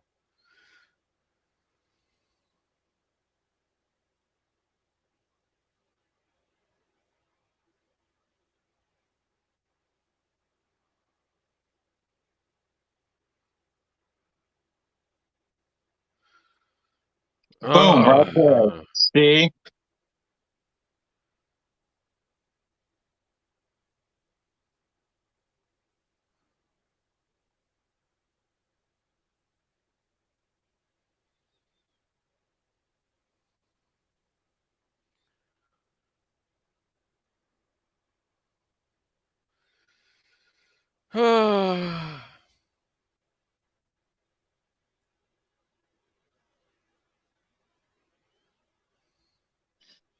And it's easy sometimes to look at something like, man, this is just like dysfunctional family. But families in the Bible were just more dysfunctional. This happens now. I know. I mean, I mean, Joseph got sold as a slave, and they told his dad that he was killed by animals. That's yeah, pretty cold.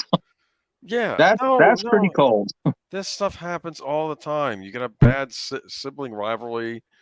People don't speak to each other anymore. It's terrible. It happens though. I mean, it's It happens with friendships. It's yeah, it does. Friendships are, well, in some ways easier though because it's not family. It's worse when it's family. It's friends are the family you choose. That's true. And remember, we're all gonna die someday, and you don't need to have like stupid ass fights with people and carry grudges. I don't know. It's weird though. Back then, it's a different time though. So I'm not even picking on Alfred that much. I mean, he wants to look out for her, but it's like she also needs to look out for herself too. Maybe just leave that place and find someone else. Okay, just leave the family. Yeah, I don't know. It's a mess. I still love that coat.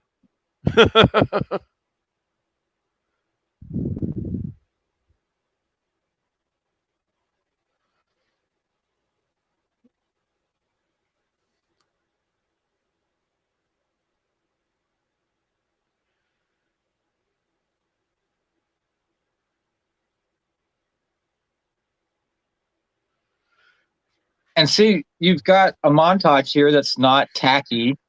Um, it's the voiceover by Stab and showing the changing seasons and just the music. And it's so beautifully done. And Surian, just shoot me your address sometime on Messenger, and I probably won't get it for like a week or so. And Trotta usually takes like a week or so to get to me, and then I'll in theory go to the post office and get it to you like the same week, but it might be like a month or something. So don't hate me if I'm slow going to the post office, please. Who's back?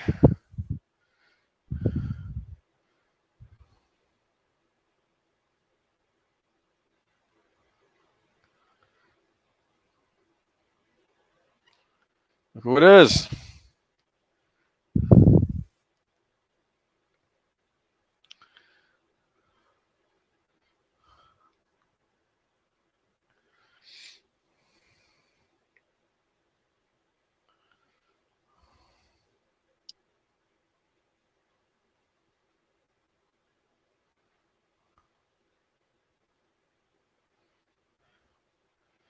I Have you ever had discovered that.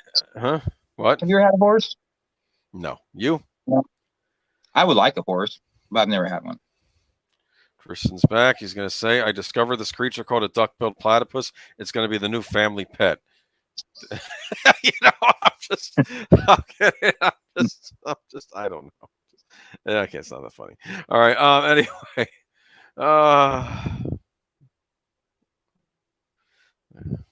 you like this rustic house, though? Yeah. Oh, where?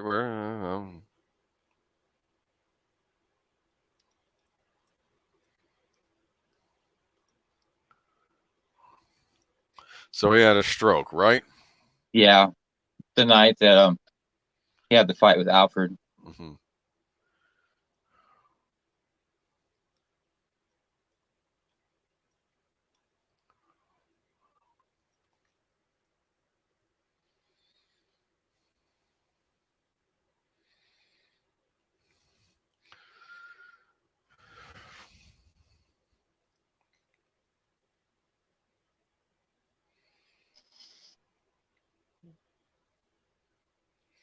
Celebrate with what?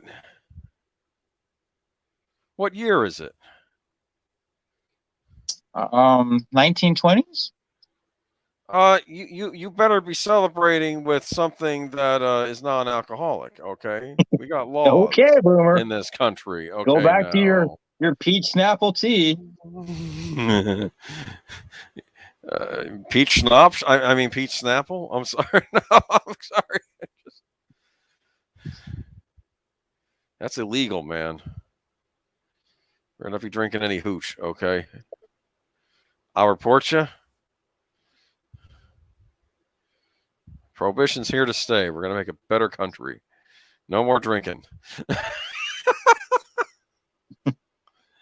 No, that was a big disaster. Yeah, it was.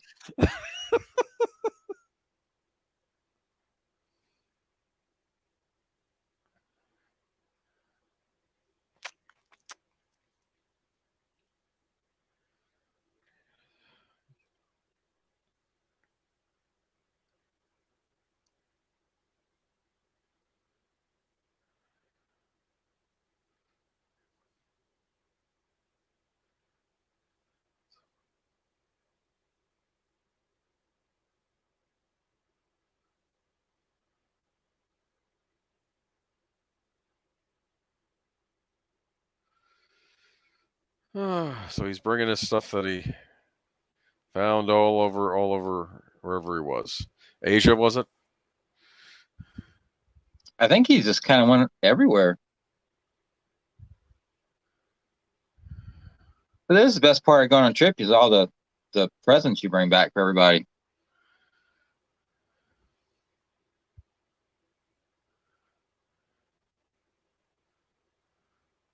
Alfred married Susanna.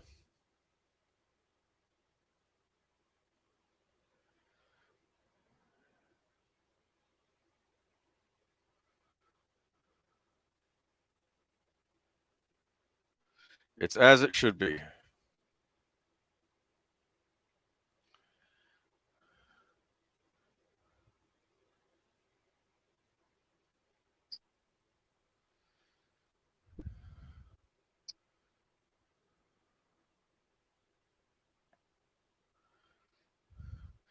I know how they're going to make it back. Bootlegging?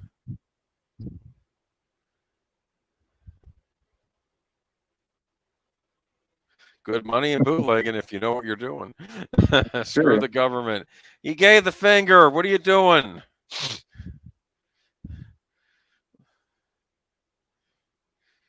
Actually, it's going to be Tristan that's going to be involved with the organized crime, probably, huh? Dutch Schultz. He was in New York, wasn't he? Yes. Yes, I think he was New York, yeah. Dutch Schultz. There are a bunch of them. They all have funny names. Troy was here. He could tell us. He's Italian. He knows all about gangsters. Oh, Tristan, I was happy until I saw your face again, and now, oh no. I'm not sure she's truly happy, but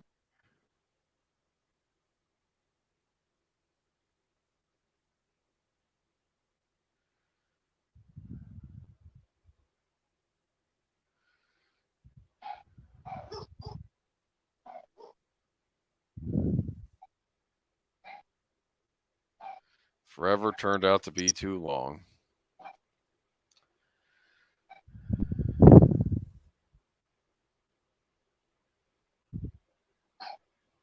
Cricket.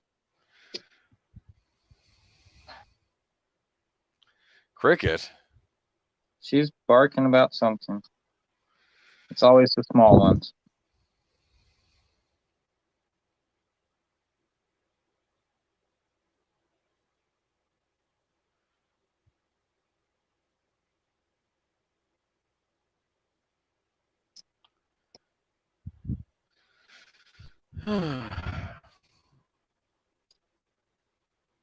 Well, it looked like there was overproduction during the war years, and then afterwards there was sustained levels of overproduction, which caused the prices to fall. Okay. Which makes sense. Thus the invention of White Castle. Yeah. I don't know. Yeah. Saying. I'll drink some water to that. Do you have White Castles in your area? No, we have Crystals, which Crystal, is just nasty. Well, no, White Castle's better. Yeah. When's the last time you ate at Crystals, my friend? No, White Castle's better, man. I haven't had a White Castle in a while. White Castle, I believe, was the first fast food burger joint. Okay, they always credit it to McDonald's. No, you know why White Castle had its name? How it got its name? The idea was is that you would see a man in a clean white uniform cooking the meat in front of you to give the impression that, yes, what you're eating is healthy and fine. Because at that point, the slaughtering industry had such a horrible reputation that people were not eating ground beef. Okay, so they had to figure out a way to Vegetarians? get. Like vegetarians don't eat ground beef? No, like regular Americans weren't. They were scared because of what they read in what was it? Austin Sinclair's The Jungle, I think. Right? Yeah, Yeah. that was a whole big thing. Yeah, she is not ugly. I have to No, say. no, she's not. I think she might be more attractive than Julia Ormond. They're both very pretty. Oh,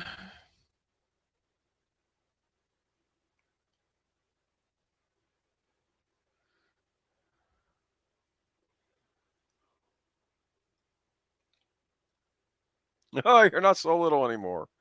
Okay.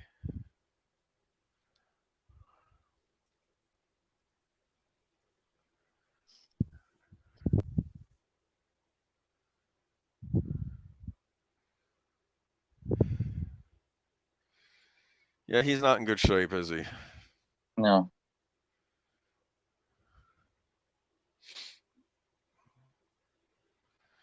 What have they got in there? What is that? Beer? Beer.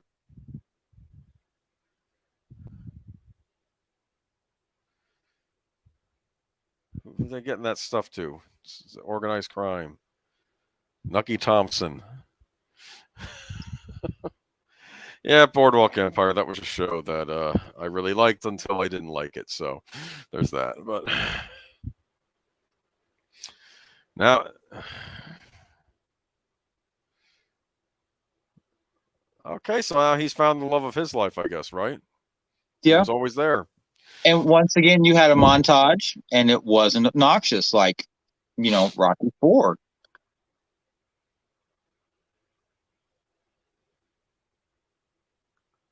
You know?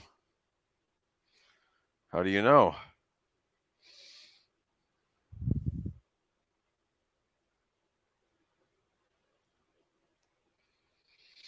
Yeah, the audacity to come here just to see you. Okay.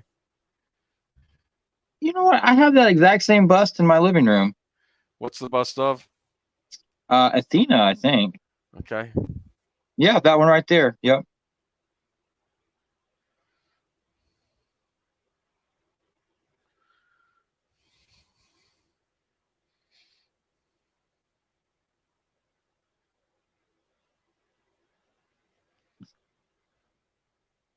Silly me.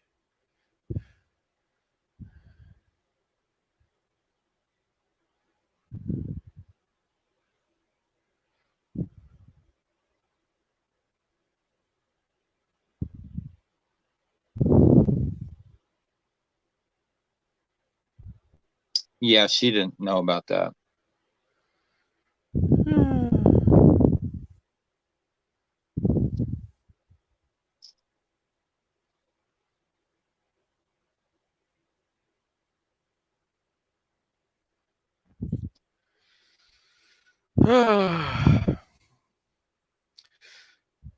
I'm getting a kind of a Gilded Age vibe. Of course, this is past Gilded Age, right? This is. Think so. How do you think Alfred's going to make out during the Great Depression? I, Actually, I they say what party he belonged to. I'm curious. I guess it doesn't no, matter. they don't.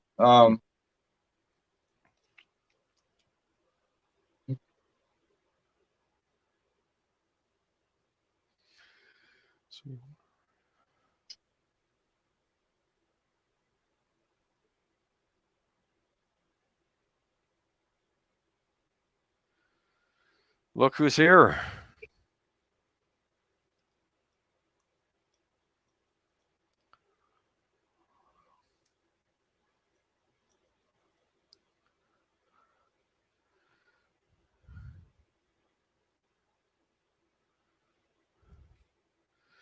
Don't call her. Okay. Look, she's giving her the wedding dress.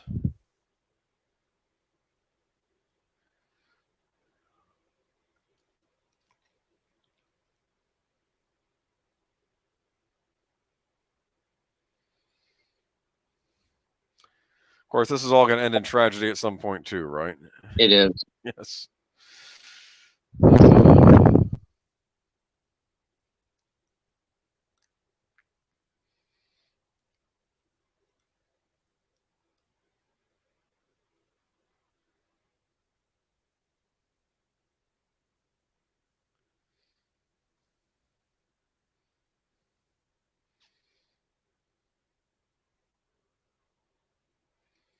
And we've got another montage, but it's not obnoxious.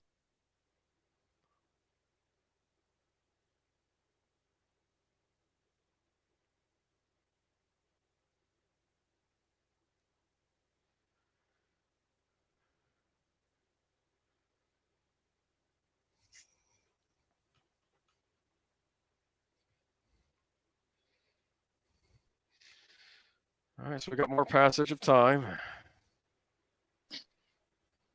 Actually, the vote was 65-20 in the Senate for prohibition. Democrats voting 36 in favor, 12 in opposition. Republicans voting 29 in favor and 8 in opposition. So, I mean, it was pretty. Okay. Most people thought it was a good idea at the Good time. idea at the time, yes.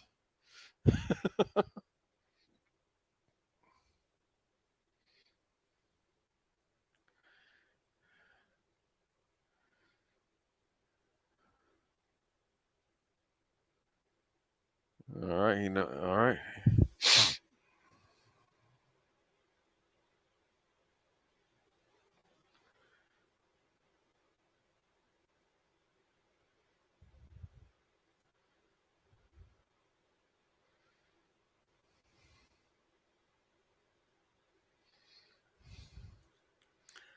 Uh-oh, what's this?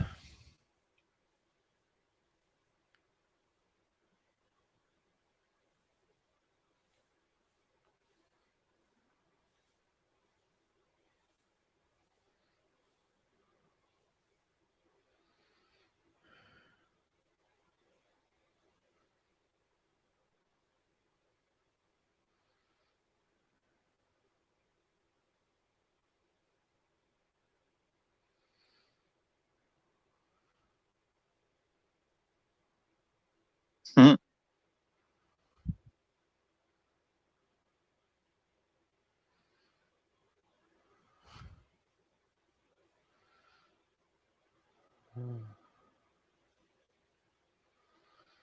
All right, so they've given him a warning.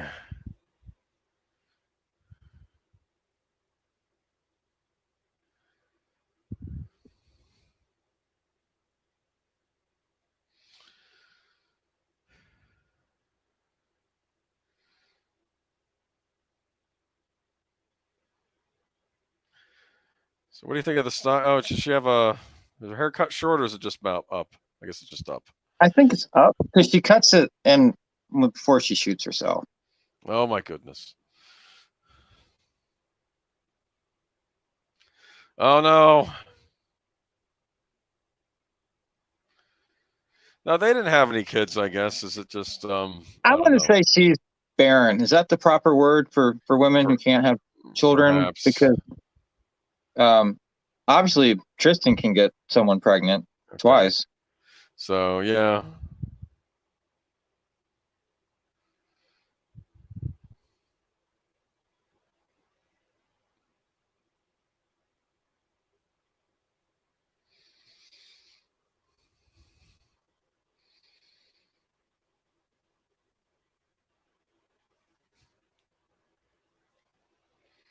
Oh, Ian, have What? you not seen this movie before? I'm sorry. Spoiler warning. Yeah, she commits suicide here in about 10 Ian, minutes. you don't. You should be listening. Well, you know it was Daniel, not me.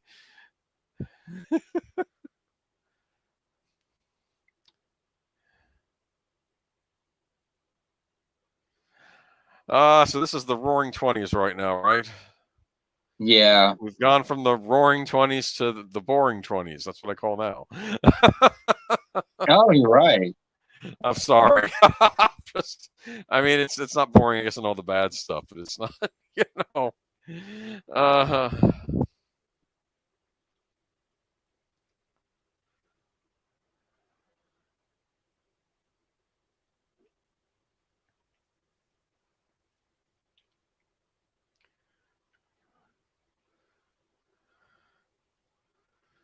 His father doing well as can be expected.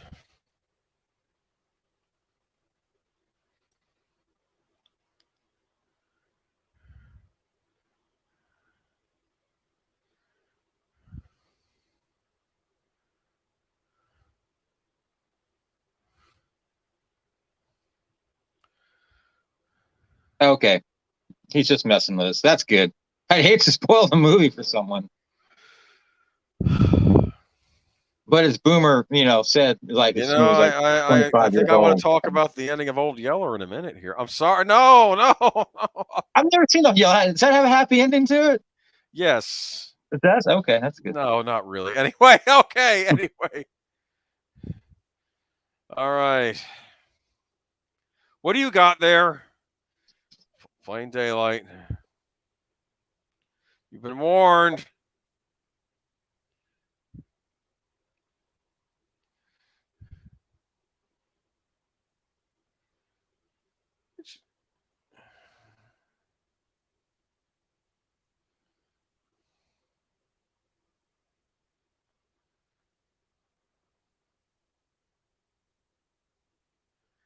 What do you say? Go and get what? Oh, get some guy. Okay.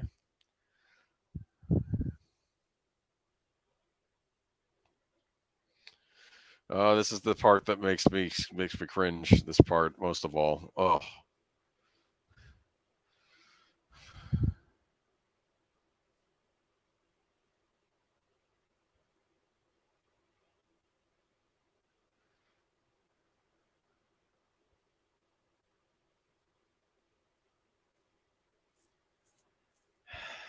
I don't see how this guy survives.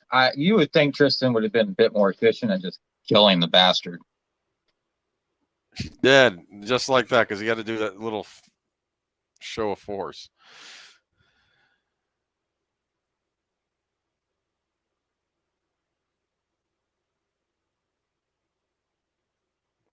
Hmm.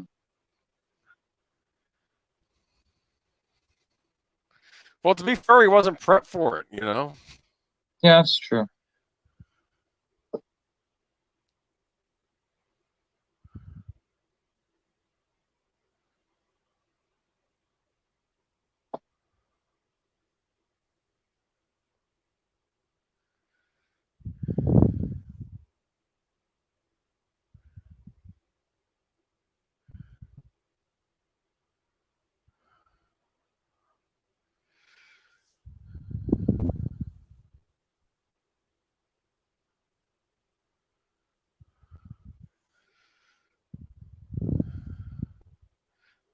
Irish cops, right? Okay, so I'm I sure mean, they he's. couldn't be cops on the take. They don't have to be Irish. I mean, No, I know that, but I'm just saying that was usually the. Actually, to be fair, there were a lot of Irish gangsters back then too. They ran the gamut. You had the Irish gangsters, you had Jewish gangsters as well. It was a. You see that on Boardwalk Empire. They were dealing with each other. Tracy, you okay?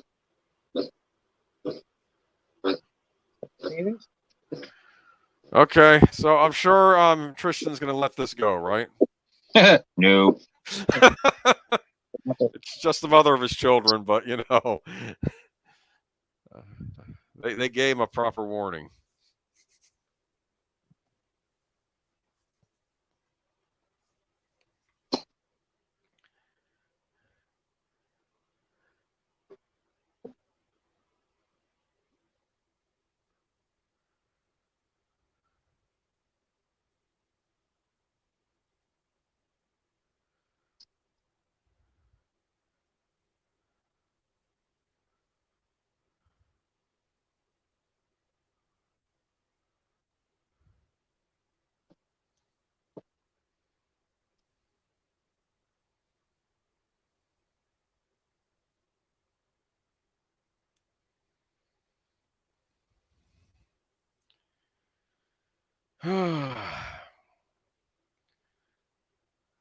Still angry at each other, huh? I mean, you can carry a grudge for a long time. Yeah. So if they remade this movie, today. If they what? If they remade this movie, Why would they remake the movie? You're not going to improve over this. No, you're not. But I think Stab and the Colonel would probably be very close. Or who? What? Stab, the Indian guy that's the Colonel's friend. Yeah. They would explore that relationship more, I think. Yeah, probably. It would be no. It wouldn't be a movie. It would be a series. A They series. make it into a series because they can't do another movie version of it because what's the point? But they would do a series version, like a Netflix original series version of it. Okay. And I'm just saying because men can't be friends anymore. yeah, Neither can women. It seems. No. They would mess around. I'm sure. There would be a checklist and things have to be checked. I mean, of course, I would argue this movie is plenty diverse as it is. You have.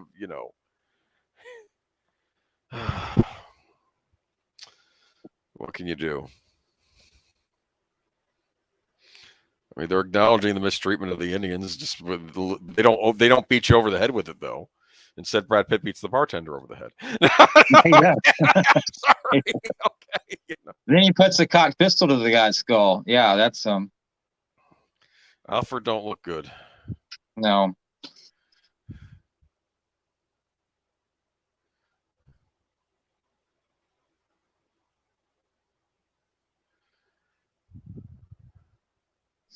Rebecca Martins brings up a good point. She forgot how depressing this movie is. This movie can be depressing at a lot of the times. And very, very good point. If I could double tap like that, I would. And the film score makes one feel it so much more deeply. Yes.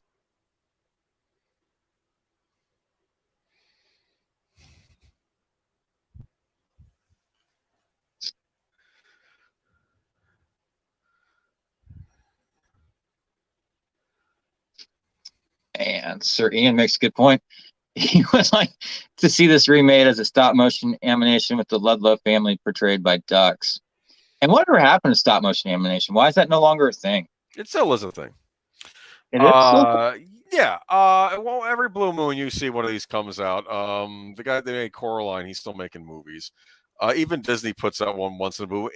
Stop motion animation, I'll tell you this, it's more of a thing than cell animation in American studios because you could make stop motion animated movies and have them still do the 3D. Do you understand? Where you go pay the extra money for the 3D ticket. You can do that with the stop motion animation. You can't do it with the hand drawn. That was another death nail in hand drawn's coffin. At least that's what I'd heard. I'm trying to think of more recent. Have you seen Frankenweenie? No. Check it out. It's Tim Burton produced it. It's based on a short film, and it's all stop motion. I don't know. Well, actually, when did Frankenweenie come out now? Now you got me looking. I don't know. To be fair, though, I don't have any new announcements, but we did have a bit of a renaissance a few years ago because we lost Tootie, but people were doing more. 2012, Frankenweenie came out. It's black and white. It's kind of like a homage to old horror movies too, and it's funny. So did he just reject her here? I think so. Yeah. He pulled back and he said, "I'm sorry." I wanted her to die. Yeah. If you ever wanted Samuel to die, you're in a dark place. Yeah.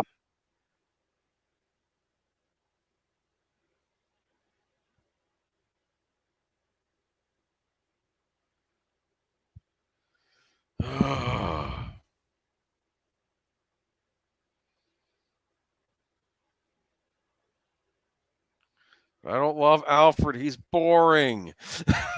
Sorry. I didn't mean to say that. Sometimes boring's good. Yeah. Yeah.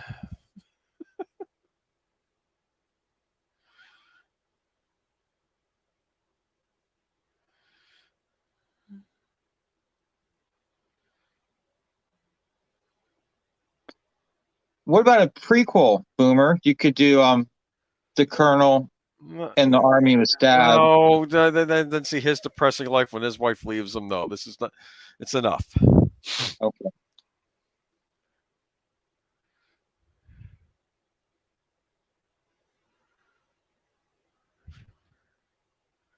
Feel very tired.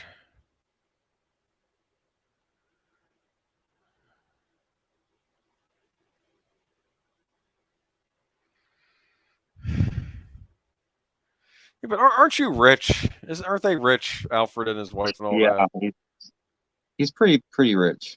Well, if you're rich, you can find other things to amuse yourself with. Like I mean, doesn't money buy happiness? I mean, isn't that well, how I'm it sure works? there's an island somewhere where you get to shoot some. You get to play a most dangerous game thing and shoot random people. No questions asked, right? I'm sorry. Wait a minute. What? Sir, I'm not saying what I would do if I had a lot of money. I'm just saying. buy a McLaren? Yeah. Um, Uh, Sir, did you see Kubo and the Two Strings? I wanted to see it, but I missed it, and I haven't gone see, back to that was catch up on it. 2D. Oh, you know who does them too? Oddly enough, the guy who oh, fudge, what's his name? The director. That some people either love or hate him. He did Fantastic Mr. Fox. He did something more recently about dogs, actually. Wes Anderson. Wes Anderson. He does stop motion movies too. Yeah, he did one about dogs. Yeah, where they send all the dogs to this Dialogue Dog. island. Yeah, Yeah. So no, yeah. this Alexander Desplat did the film score. That's a marvelous film score. I need to Yeah. watch the movie. I do have it. I just haven't got around to watching it I, yet. I I've got mixed feelings about the film. That's just because I live with like a pack of dogs. Oh, I see. It's But sympathetic to the dogs, isn't it? I think. um, I'll find out when I watch it. Never mind. Don't okay. spoil it. I'm sure it's not as bad as the Plague Dogs. That's another movie about dogs, animated from a while back. I watched the Netflix White Fang cartoon a couple weeks back, and that was a difficult movie for me to watch because of everything White Fang went through. But Right. Professor Geek should do like the hero's journey of White Fang in that film. I think he's got a load of material to work with. Yeah. Okay. And apparently, I am not Alfred, but I'm not sure I'm Brad Pitt either. So You're Samuel. I'm Samuel. Thank you, Boomer. So I'm dead. Okay. I'm not going to let the Kaiser walk all over Europe. What happened to the Kaiser after the war, anyway? That's a good question. I should know these things. They always gloss over World War One. They want to get to World War II in history classes Yeah. every year. And like this track right here it's almost just a cut and paste from Patriot Games, but I'm okay with that. I mean, Horner did a lot of that throughout his career. I mean, it's not exactly the same, but it's pretty close.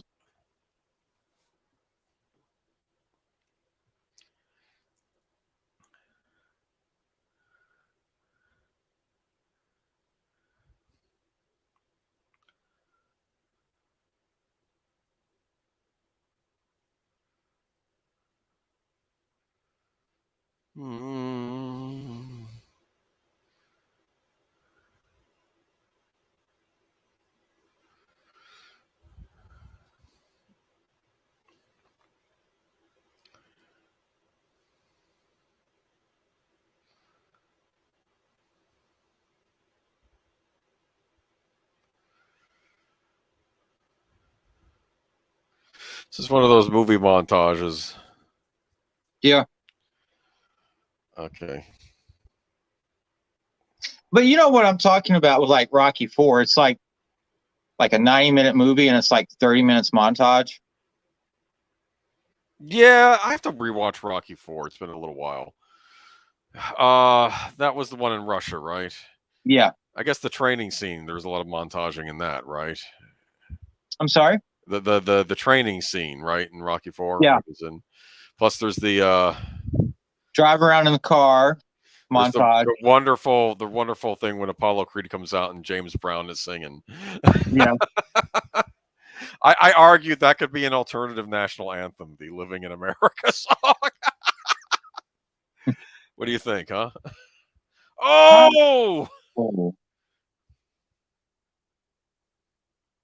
And my grandfather had pitchforks in the barn growing up, and they just always just kind of gave me the creeps.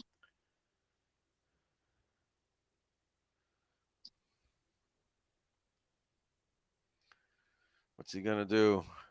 I thought he was Oh, gonna he's gone. thought he was gonna cut his heart out. I don't think he cares about this guy's spirit.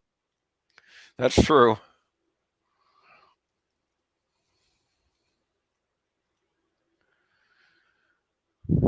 Oh no, don't do it.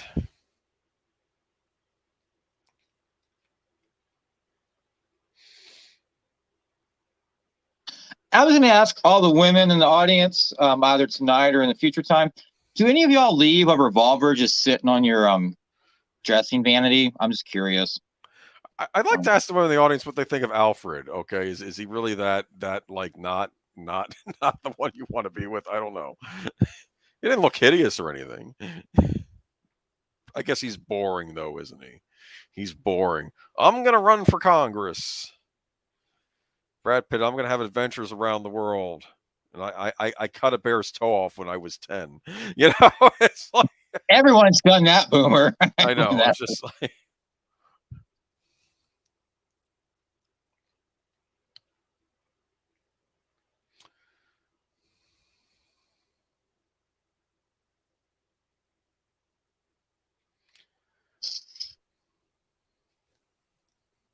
We've had like a lot of historical questions tonight. yeah. Yeah, I wonder what happened to the Kaiser now. Because obviously he I, wasn't running things after the war because some other people came to power after a while. But was it Kaiser Wilhelm? Was that his name? yep, the second. Yep.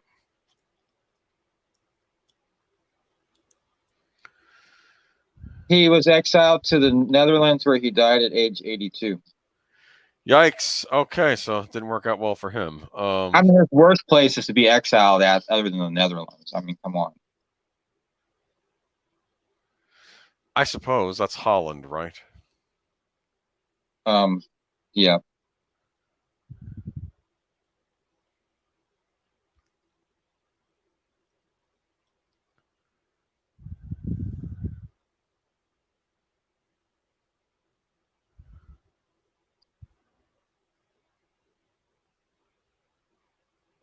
I mean, I'd say he got off better than Mussolini. Yeah, well, I think at that point people were just very angry, right? He died from a pulmonary embolism. Is Yeah. Wasn't he? that a heart attack? Wasn't he? I thought he was hung up on meat hooks. Oh no! Like Mussolini was hung up with Oh piano yeah, wire. yeah, okay, yeah, oh, piano wire. Okay, yeah, I'm all still right. on William II. Oh, pulmonary aneurysm. Okay. Yeah, remembering happier times, aren't you? Still got your kids. And that's beautiful violin.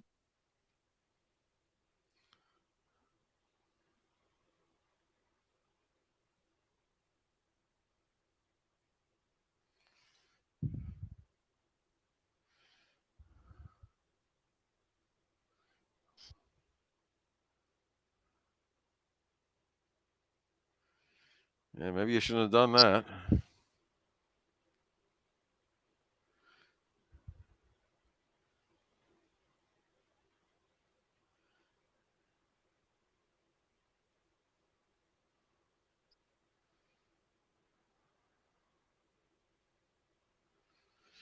Like here, he's getting like I think the forgiveness he's been seeking for the entire film since Samuel died. Mm-hmm.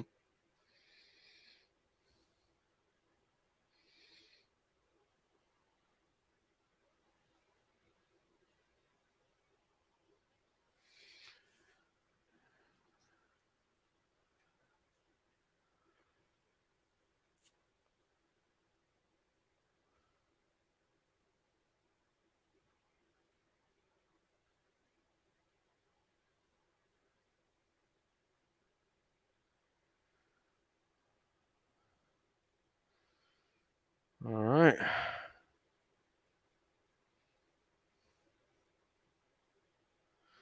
Uh-oh.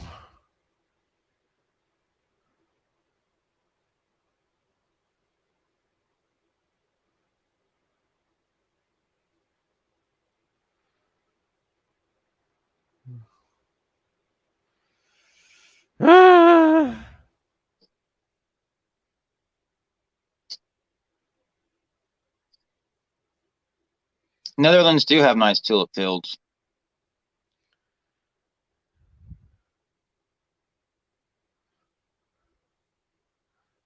Oh, okay, it was a blood clot in the lungs. That sounds not very pleasant. They're not here to arrest him.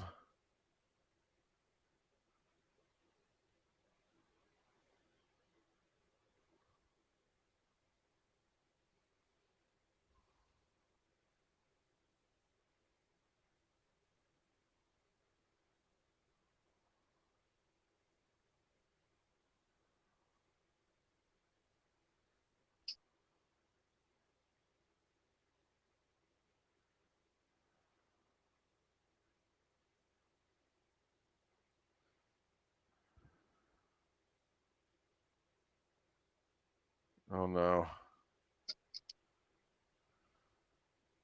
Look at that.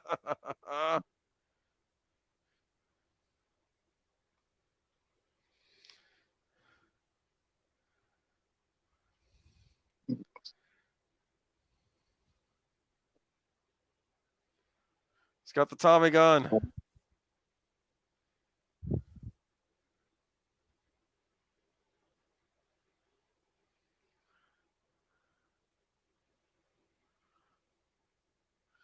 He got shot too.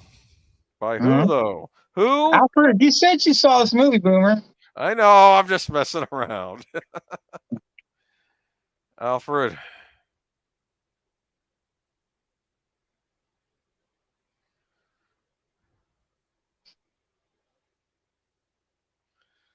You're.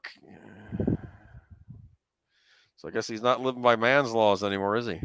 Or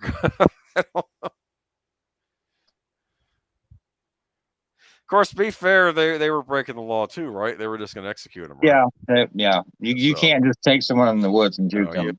That's a no. Maybe in Texas, but maybe in Texas it's okay.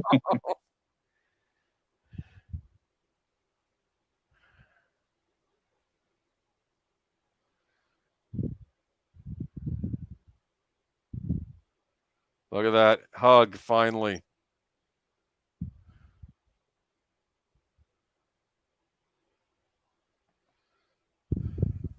And the music's there. I mean, it's so cathartic.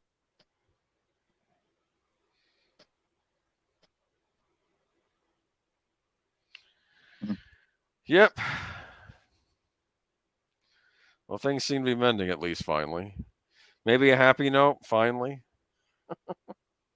Bittersweet, maybe, because Tristan just goes off to live in the forest. Well, he'll be back, won't he? At some point, maybe. No, he's gone for good. Okay. He's become the bear. Is that right? It's one way to look at it. Yeah, that's very poetic of you with your English master's degree. Yeah. Okay. You have a master's in English, right? I have an MFA in creative writing. Okay. So same thing as an English degree?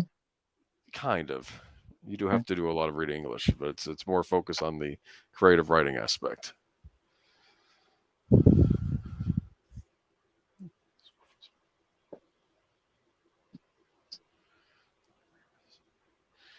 You can get MFAs in different things. You get them in music. I believe Sound Engraver has one in music.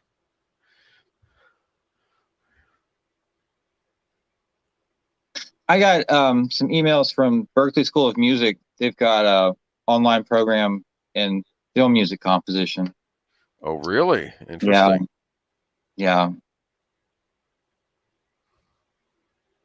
Oh my goodness.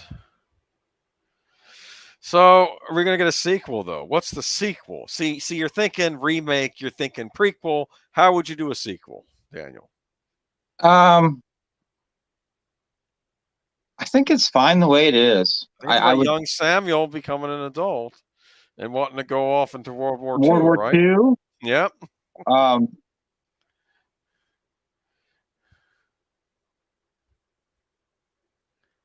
Okay, so is it the Ludlow story or is it Tristan's story?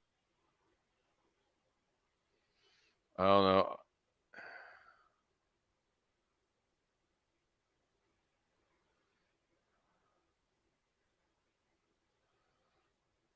I don't know. I see it as Tristan's story. Legends of the Spring. That's cute.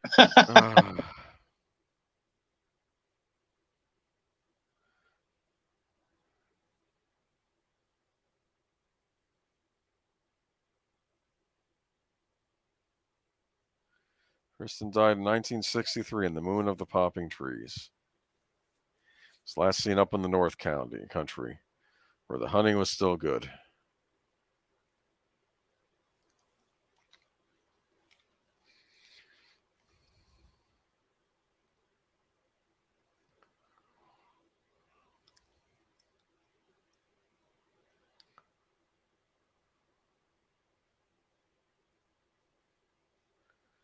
It's the bear. What's the life expectancy of a bear? I'm just curious. I don't know. Would you call that a brown bear, or that's a grizzly bear, right? Could be the bear, could be the bear's son. He's saying, I want the man that oh,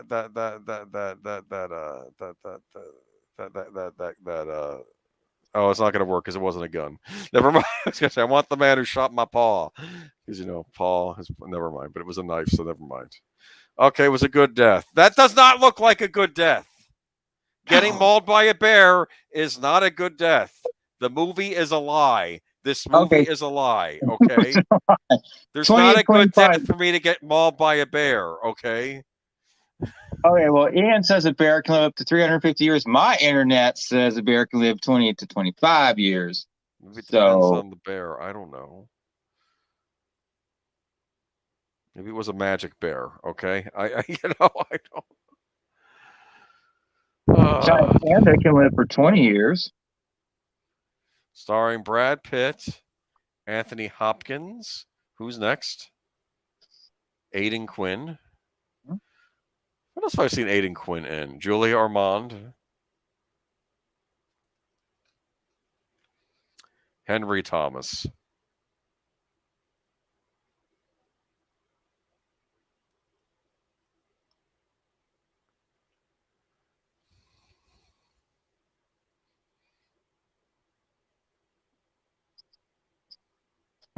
Maybe you have like the Tinder internet, Ian, since it exaggerates. Did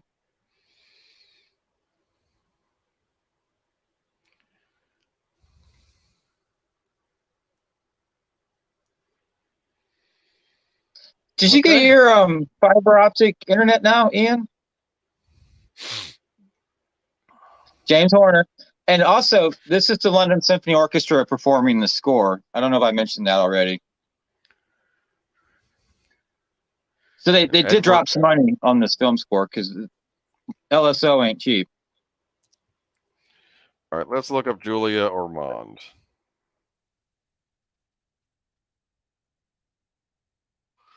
See, what else what did she do after this?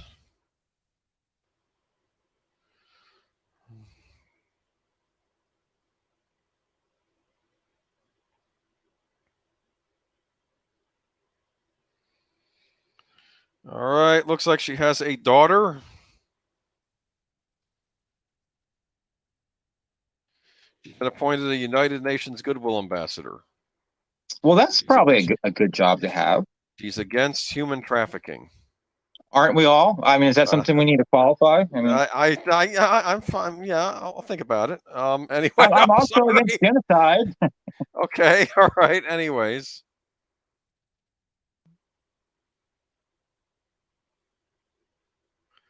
She's also known for her main role in The Walking Dead World Beyond. Okay. She's in The Walking Dead World Beyond. There you go. Okay. Everyone ends up in a zombie movie at some point. I don't care how high up on the pedestal you are as an actor. You're going to end up in a zombie movie. Okay. Royal Shakespeare today, Zombie 2 tomorrow. Just remember that, people. Okay.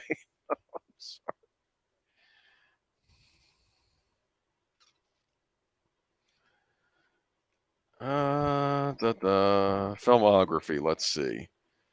After this, she did First Night. No. She did. What was it like? Selma's Sense of Snow or something like that. That one actually wasn't bad. I did see that. Smell a Sense of Snow. It's an odd movie, but it's interesting. Apparently, she's a scientist that's an expert on snow. It wasn't bad. I didn't think it was a waste of time. Sabrina. I think she was in the That's remake of right. Sabrina That's with right. Harrison Ford, right? Okay. And Greg Kinnear. Yep. Okay. I hear that's Professor Geek's favorite movie ever. I don't know about that. I think he's complaining about that. He has at length. Barbara of Siberia, The Prime Gig, Resistance, Inland Empire. She's had steady work for a while. Ladies in Black, Son of the South, Reunion. She's in a movie called Reunion. What's Reunion? New Zealand film written and directed by Jake. She's had steady work. I mean, she's usually in a movie at least every couple of years, and she's on. She's been television. She's been on television too. I wouldn't say she's had a bad career because I mean she's still fine. So yeah, she was in the show Gold Digger. That's the one I heard of. She was in a show called Forever. Howard's End. She was in Howard's End, the remake of that, the series version. There's a series for Howard's End? Yes, there is. Where? Haley Atwell was in it from Captain America. Remember? She's in it too. Yeah. Well, where's this at? It was on Stars. I don't have Stars. No, but is it on VHS somewhere? It might be on Amazon too. I don't know. When did this come out? It came out in, what was it, 2017? 2017. Sometimes PBS shows it because they pretend it's a official British production. Was it also on PBS? I think so, yes. Howard's End. It's on Prime. 2017 drama, one season. It is available with a Prime membership if you're a Prime membership. If you have Prime membership, it's on there if you're so inclined. And who was in the show? Tracy Ullman's in it as well. Yes, and guess who else was in the movie version of Howard's End?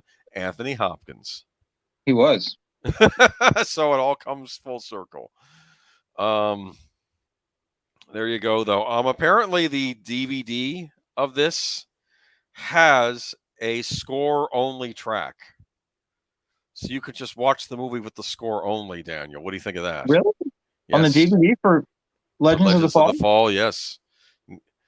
I like it when companies do that. I wish every movie had that on there, but isolated music score.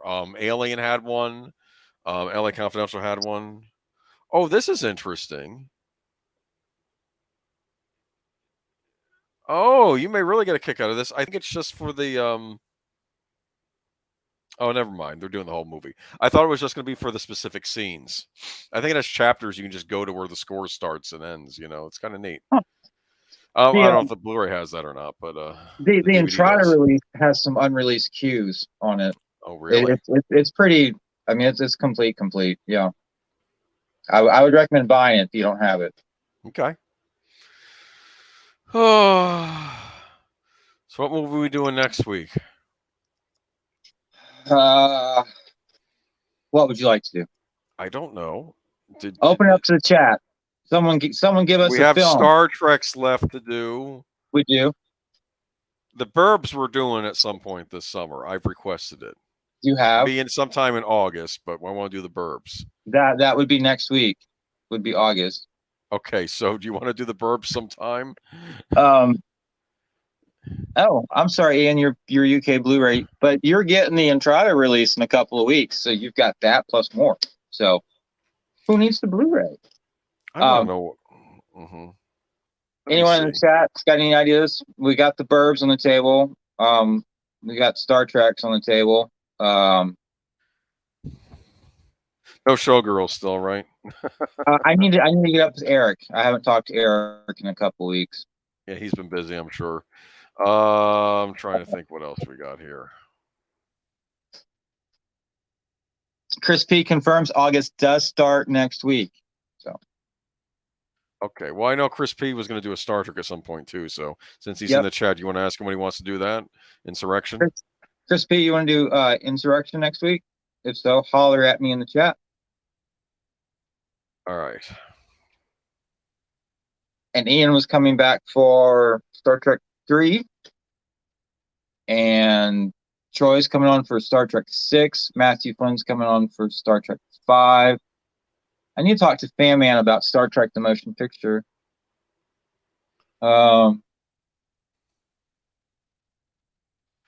Let's see what else is here. I am sorry. The looks like the Blu-ray under special features doesn't have the isolated score. just a DVD. That didn't carry over, so you're out of luck there. Okay. That happened. Enter the Dragon had an isolated score track on it, but when they re-released it on DVD, I think they got rid of it. Okay, they got rid of the isolated score track. Chris P says we can do Insurrection next week. All right, you want to do Insurrection next week? Make it so. Make it so. Okay. Make it so. Insurrection. That's the one where Earl Grey hot. That's the one where Data's singing Gilbert and Sullivan in the beginning. Okay, I've never seen Insurrection, and you have just like slayed my desire. Well, yeah, I'm glad I didn't say anything else. You better watch it then, okay? I will watch it. I watch saying you should watch it. Okay. Show. I'm just saying I always watch it at least once before we do a show. Well, I would hope so. Yeah. At some point, I don't know. It might be too late for the Warriors because we're getting too backed up here. At some point, I'm going to have you watch the Warriors, but I don't think you're going to like that score because I think the score part of it was done by Tangerine Dream. Oh, okay. Oh, okay. I had a tangerine popsicle that was mighty tasty the other day. What? I had a tangerine popsicle that was mighty tasty the other day. Yes. Okay. The Warriors. Have you ever heard of the Warriors? It's got Kylo Ren in it. No. Yeah, I'm look, if that guy ain't Kylo Ren, then I don't know what color. Okay, let me see here. Okay, who did the score? Music by my mistake. Music by Barry D. For the low Pete. Barry D. Vorsen. Who's that? Do you know that? Does that ring a bell to you? Nope.